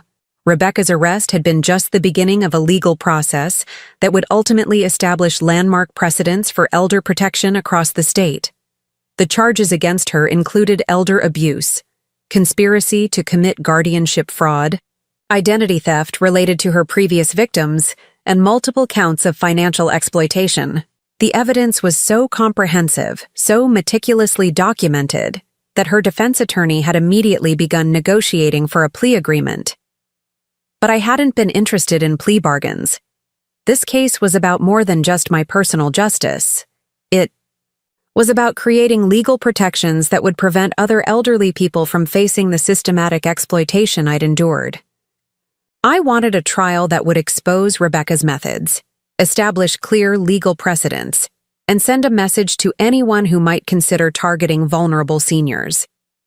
The trial had been a media sensation, not just because of the shocking nature of the crimes, but because of the unusual situation of an elderly victim who was also the lead prosecutor's expert witness. My testimony had lasted 3 days, during which I'd presented not just the evidence of my own abuse, but a comprehensive analysis of elder exploitation tactics that would become required reading in law schools across the country. Rebecca Chambers represents a new category of predator, I'd told the jury during my final day of testimony. She's not the desperate family member driven to theft by financial crisis, nor is she the addicted relative who steals to feed a compulsion. She's a calculating criminal who has turned the systematic exploitation of elderly people into a professional enterprise. The jury had deliberated for less than 2 hours before returning guilty verdicts on all charges. Rebecca had been sentenced to 25 years in federal prison, with no possibility of parole for the first 15 years. But more importantly, the case had resulted in legislation that strengthened protections for elderly people, made it easier to prosecute family members who exploited seniors, and established mandatory reporting requirements for suspected elder abuse. The personal resolution had been equally satisfying. Marcus, horrified by his unwitting participation in his mother's abuse, had immediately moved me back into my own home and begun a process of rebuilding our relationship based on the values Thomas and I had tried to instill in him. He'd also entered therapy to understand how he'd been manipulated and to ensure he'd never again be vulnerable to such systematic psychological exploitation. "I want to do something meaningful with the experience," he'd told me 6 months after Rebecca's conviction. "I've been thinking about establishing a foundation that provides legal advocacy for elderly people who are being exploited by family members."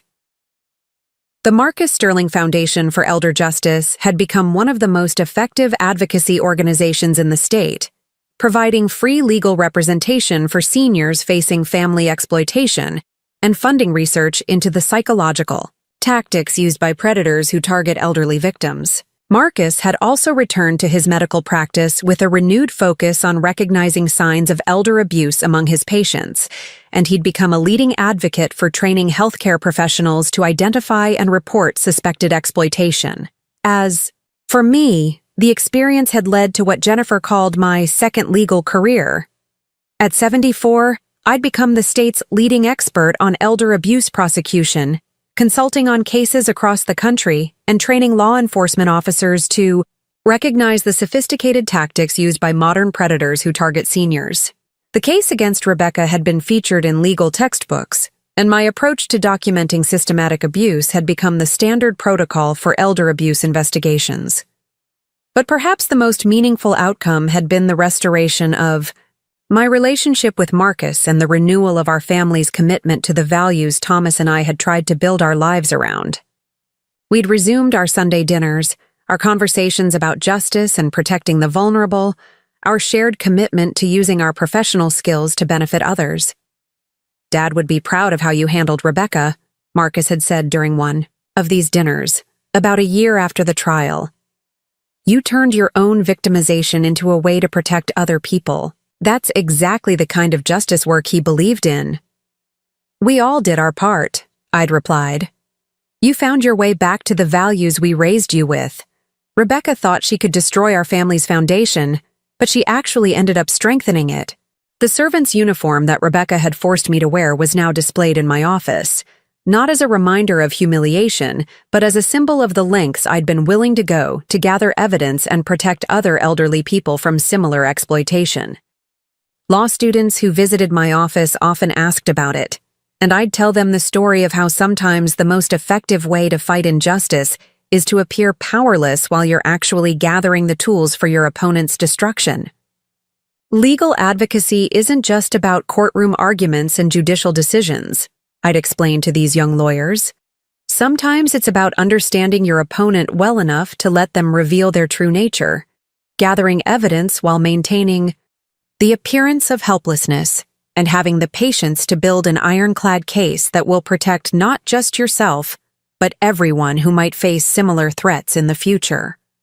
Rebecca Chambers had thought she was dealing with a helpless elderly widow who could be easily manipulated and disposed of. Instead, she'd encountered an attorney with 4 decades of experience dismantling exactly the kind of systematic exploitation she'd tried to implement. She'd thought my age made me vulnerable.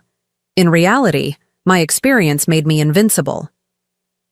The wake-up call I'd given her wasn't just about exposing her crimes. It was about demonstrating that dignity, competence, and the ability to fight for justice don't diminish with age. That elderly people aren't automatically victims to be preyed upon, but human beings who deserve respect, protection, and the full weight of legal justice when they're targeted by predators.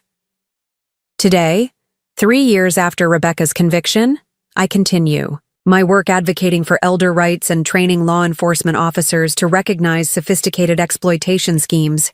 The Marcus Sterling Foundation has helped dozens of elderly people escape abusive situations and has funded research that's led to stronger legal protections for seniors across the country. And every morning, when I wake up in my own home, wearing my own clothes, making my own decisions about how to spend my time and energy, I remember the lesson that Rebecca Chambers learned too late. You should never underestimate someone just because they're elderly, grieving, or temporarily vulnerable. Because sometimes the person you think is powerless is actually the most dangerous opponent you could possibly face. The servant's uniform hangs in my office as a reminder that sometimes the greatest victories come from allowing our opponents to underestimate us. That dignity can never truly be taken away by external circumstances, and that justice delayed is not always justice denied.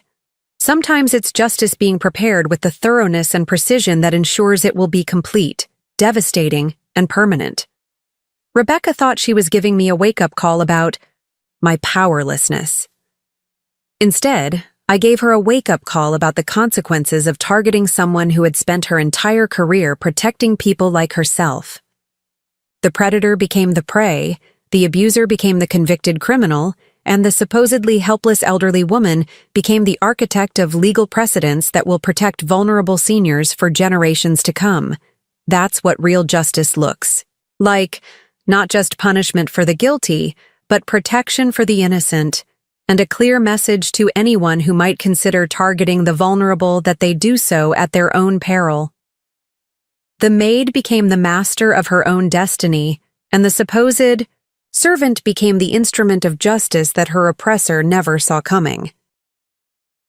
5 years have passed since Rebecca Chambers was sentenced to 25 years in federal prison, and the ripple effects of our legal victory continue to spread far beyond what I could have imagined when I first put on that demeaning gray uniform and began gathering evidence for what would become the most important case of my career. What started as one elderly woman's fight for dignity has evolved into a nationwide movement that has fundamentally changed how our society protects its most vulnerable citizens. I'm writing this final chapter on a crisp autumn morning in my own home, the same house where Thomas and I built our life together, where we raised Marcus with values of justice and compassion, where I now host monthly meetings of the Elder Justice Coalition that has grown to include advocates from all 50 states. The irony isn't lost on me that Rebecca's attempt to strip away my dignity and independence has ultimately resulted in my having more influence and purpose than at any point in my 78 years of life. The servant's uniform still hangs in my office, but it's no longer alone.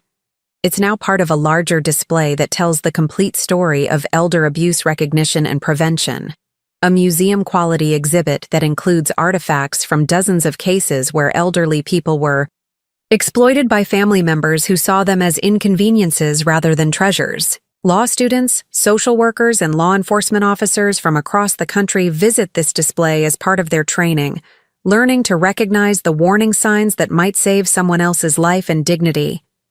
Last month, I received a letter that exemplified why this work matters so much. It came from Detective Sarah Martinez in Phoenix, who had used the investigation protocols we'd developed during Rebecca's case to uncover a family exploitation ring that had been targeting elderly immigrants for over a decade. Mrs. Sterling, Detective Martinez had written, "Your case materials gave us the roadmap to recognize patterns we'd been missing for years.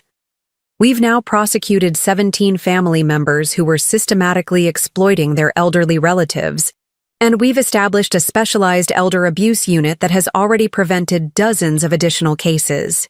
More importantly, we've created a support network that helps elderly victims rebuild their lives with dignity intact." Stories like this arrive almost daily now. A prosecutor in Maine who used our legal precedents to convict an adult son who'd been stealing his mother's Social Security checks. A social worker in Texas who recognized the psychological manipulation tactics Rebecca had used and intervened before an elderly client was placed in an unnecessary nursing home. A judge in California who cited our case when establishing new requirements for independent legal representation in guardianship proceedings. But perhaps the most meaningful communication I've received came from an unexpected source, a letter that arrived exactly 4 years after Rebecca's conviction, postmarked from the federal correctional institution where she's serving her sentence. "Mrs. Sterling," Rebecca had written in the precise handwriting I remembered from her degrading task lists, "I know I have no right to contact you and I don't expect you to respond. But the victim impact programs here have helped me understand, for the first time, the true scope of what I did to you and to others. I spent years telling myself that I was simply taking advantage of opportunities, that elderly people were naturally dependent and might as well be useful. I never allowed myself to see my victims as human beings with full lives, professional accomplishments, family relationships, and inherent dignity." She'd continued for 3 pages, detailing her participation in prison counseling programs, her work with other inmates who'd committed crimes against elderly victims, and her collaboration with researchers studying the psychology of family exploitation. Most surprisingly, she'd included a formal affidavit detailing additional crimes she'd committed that hadn't been uncovered during the investigation, crimes that led to the exoneration of 2 people who'd been wrongly suspected in the deaths of her previous victims. "I'm writing," she'd concluded, "not to seek forgiveness, which I don't deserve, but to tell you that your refusal to be broken by my abuse has created changes that extend far beyond my conviction. The educational programs you've developed are now used in prisons across the federal system. Inmates who've committed similar crimes are being confronted with the humanity of their victims in ways that are actually changing behavior. You turned your victimization into a tool for preventing future crimes, and I wanted you to know that even from prison, I've seen evidence of lives being saved by your work." I had shown this letter to Marcus, who'd read it with the same mixture of amazement and pride that had characterized his attitude toward my second career as an elder rights advocate. "She's right, you know," he'd said, setting the letter aside with a shake of his head. "You didn't just beat her. You've created something that's protecting people she'll never even meet." Marcus himself had become one of the most effective advocates for elder protection in the medical community. His experience of being manipulated into participating in his own mother's abuse had given him unique insights into how family dynamics could be weaponized against vulnerable seniors. He developed training programs for healthcare professionals that were now used in medical schools across the country, teaching doctors and nurses to recognize the subtle signs of elder abuse that might not be immediately obvious during routine medical visits. "The hardest part for me," Marcus had told me during one of our restored Sunday dinners, "is understanding how completely I'd been programmed to see your exploitation as normal, even beneficial. Rebecca convinced me that reducing you to domestic servitude was actually helping your mental health, that giving you purpose and structure was what elderly people needed." He'd paused, setting down his fork with the same thoughtful expression he'd had as a child when wrestling with complex moral questions. "It makes me realize how many other families might be going through similar situations without recognizing them as abuse. How many adult children have been convinced that exploiting their elderly parents is actually kindness?" This insight had led to one of our most important innovations: family education programs that taught adult children to recognize when they were being manipulated into participating in elder abuse. The programs had been challenging to develop because they required acknowledging that loving, well-intentioned family members could become unwitting accomplices to systematic exploitation. "The manipulation often works by reframing abuse as care," I'd explained to a group of social workers during a training session last spring. Rebecca convinced Marcus that forcing me to work as domestic help was therapy for grief. She presented my humiliation as dignity, my exploitation as purpose, my isolation as protection. Adult children who've been subjected to this kind of psychological manipulation genuinely believe they're helping their elderly parents, even as they participate in their degradation. The training programs had been remarkably effective. In just 3 years, they'd been implemented in over 200 communities across the country, and early data suggested they were preventing elder abuse by helping family members recognize manipulation tactics before exploitation could become entrenched. But our work had expanded beyond just preventing family exploitation. The legal precedents established during Rebecca's trial had created new opportunities for elderly people to seek justice in situations that previously would have been dismissed as family disputes. The Margaret Sterling Legal Defense Fund, established, with donations from attorneys across the country, now provided free legal representation for elderly people facing exploitation, and our success rate in court had been extraordinary. "What makes these cases different?" Jennifer Walsh had explained to a reporter doing a feature story on our work, "is that we're not just seeking individual justice. We're building a comprehensive legal framework that protects elderly people's right to dignity, autonomy, and respect. Each case we win makes it easier for the next victim to seek help and get justice." The fund had grown beyond our wildest expectations.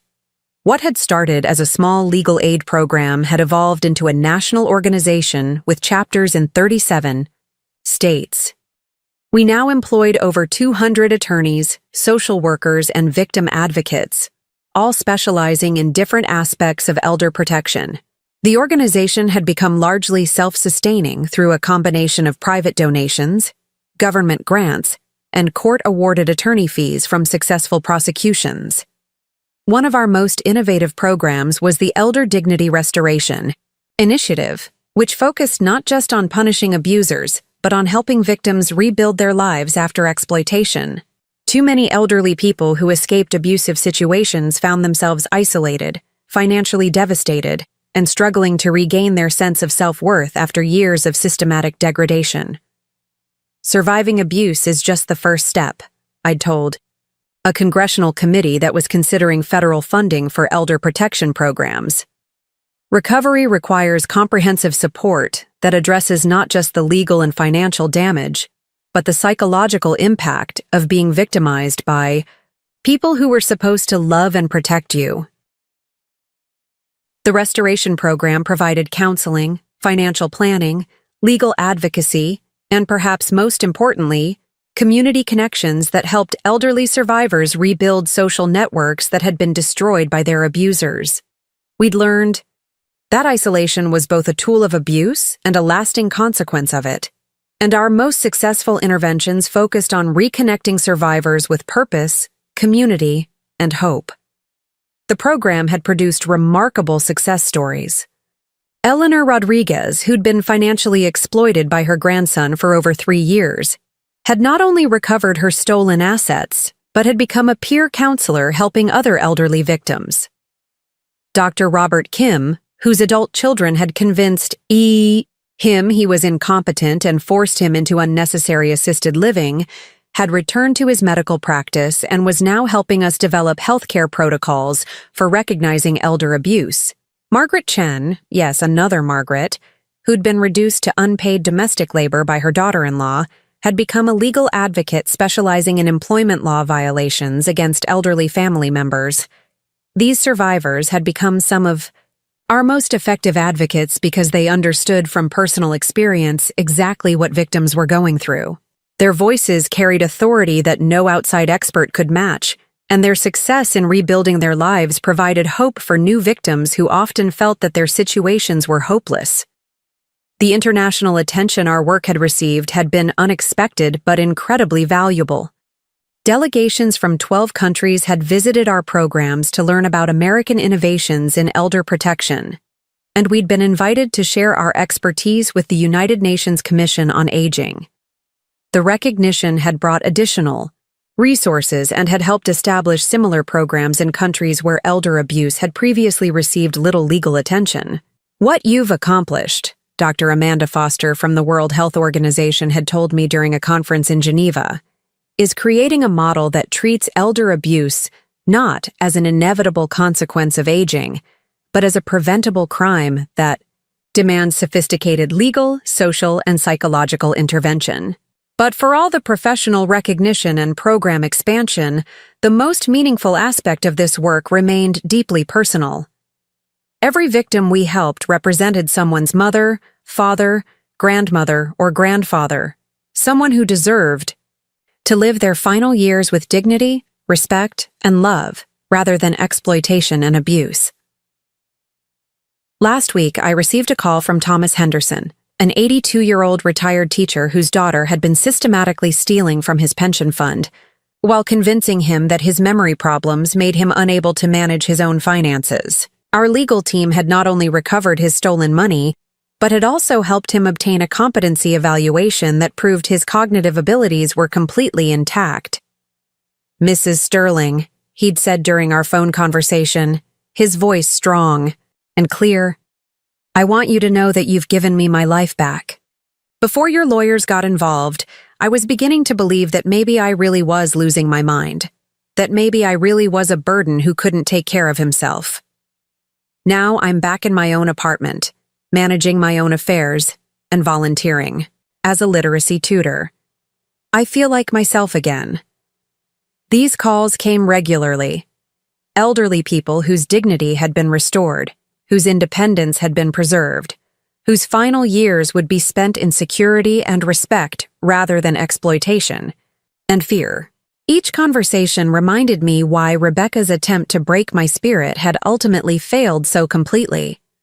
The legal precedents we'd established had been cited in over 300 cases across the country, and the conviction rate for elder abuse prosecution had increased dramatically as law enforcement officers learned to recognize and properly investigate these crimes. The training materials we'd developed were now standard curriculum in police academies and legal education programs, ensuring that future generations of law enforcement and legal professionals would be better equipped to protect elderly victims. Perhaps, most importantly, we'd change the cultural conversation about aging and family responsibility. The old assumption that elderly people were automatically dependent and should be grateful for any attention had given way to recognition that aging didn't diminish a person's right to respect, autonomy, and dignity. What Margaret Sterling's case taught us, Judge Patricia Morrison had said during a keynote speech at the National Conference on Elder Justice, is that the vulnerability that comes with aging doesn't make someone less deserving of legal protection. It makes them more deserving of it. Our legal system has an obligation to ensure that elderly people's rights are protected with the same vigor we apply to protecting children, and that family relationships don't create exceptions to basic human dignity. This shift in perspective had influenced legislation, judicial decisions, and social attitudes in ways that extended far beyond formal legal protections. Adult children were having different conversations with their aging parents about care needs and financial planning.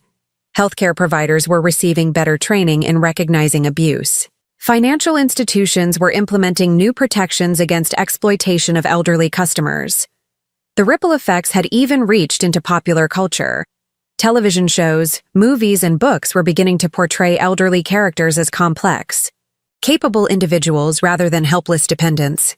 The stereotypes that had made people like me vulnerable to exploitation were slowly being replaced by more accurate representations of the diversity and capability that exists among elderly people. As I prepared for tomorrow's speaking engagement at the International Conference on Elder Rights, where I'll be presenting our latest research on preventing financial exploitation, I reflected on the extraordinary journey that had brought me from Rebecca's kitchen, wearing a servant's uniform and preparing breakfast at 5:30 a.m. to addressing audiences of professionals from around the world about protecting elderly people's fundamental human rights. The transformation hadn't just been personal, it had been societal. Rebecca's attempt to reduce me to nothing more than unpaid domestic help had inadvertently triggered a movement that had protected thousands of elderly people and would continue protecting thousands more for generations to come.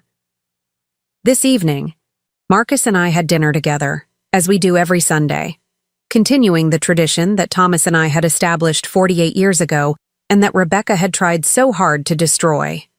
As we shared stories about our week's work, his medical practice and advocacy efforts, my ongoing legal cases and policy development, I was struck by how completely our family's foundation had been restored and strengthened. "Dad would be amazed by what you've accomplished," Marcus had said as we cleared the dishes together. He always said that the law should protect people who couldn't protect themselves. You've made that principle a reality for elderly people. Across the entire country. We've made it a reality, I'd corrected him.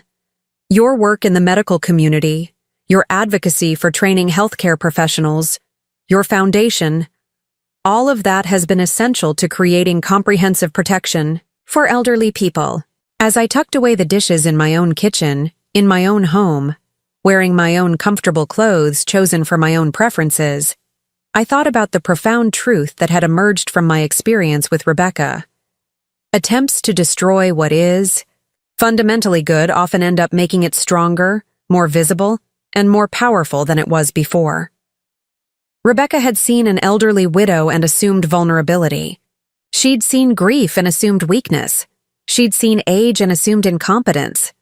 Every assumption had been not just wrong, but catastrophically wrong. The supposedly helpless victim had possessed exactly the expertise needed to dismantle her predatory schemes.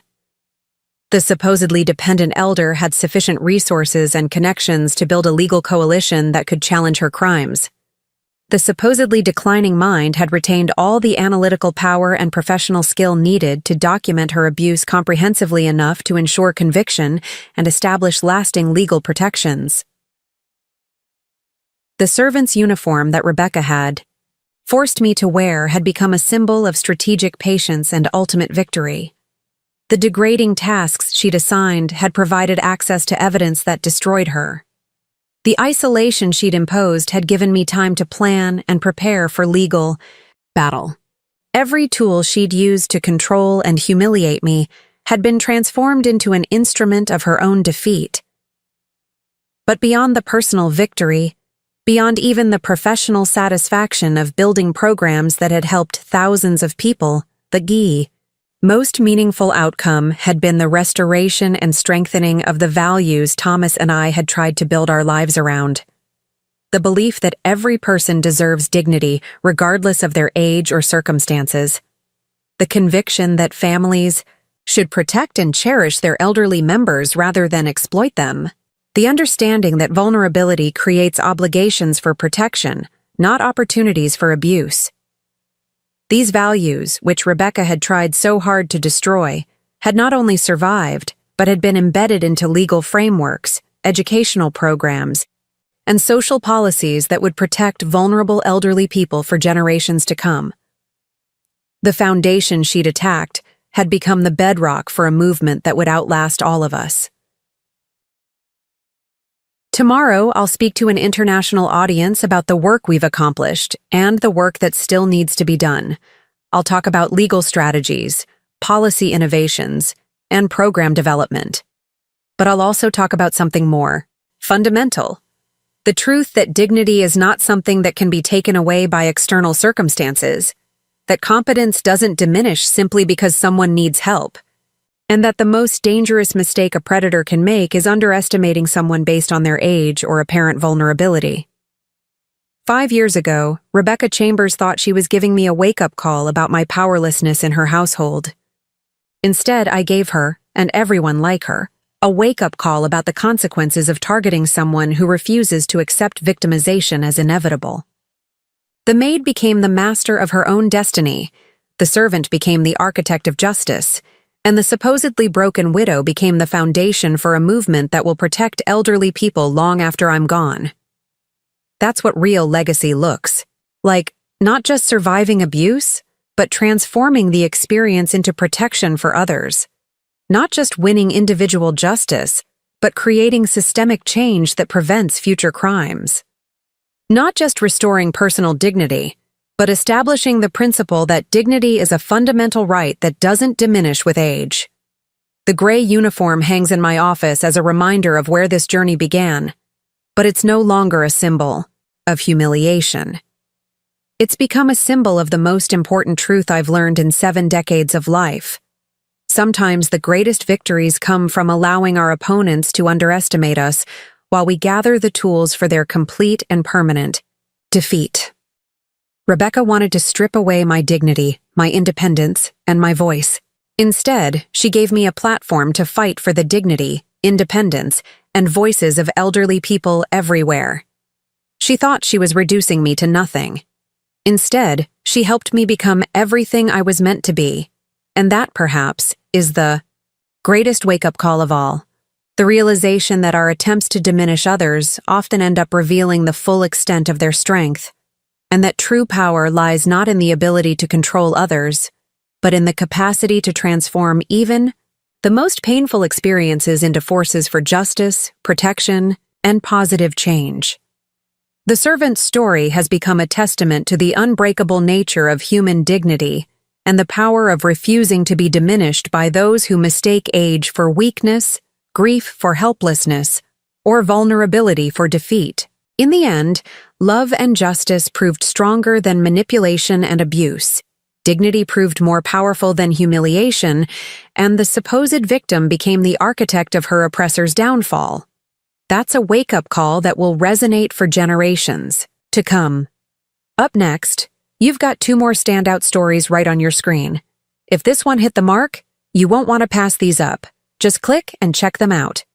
And don't forget to subscribe and turn on the notification bell so you don't miss any upload from us.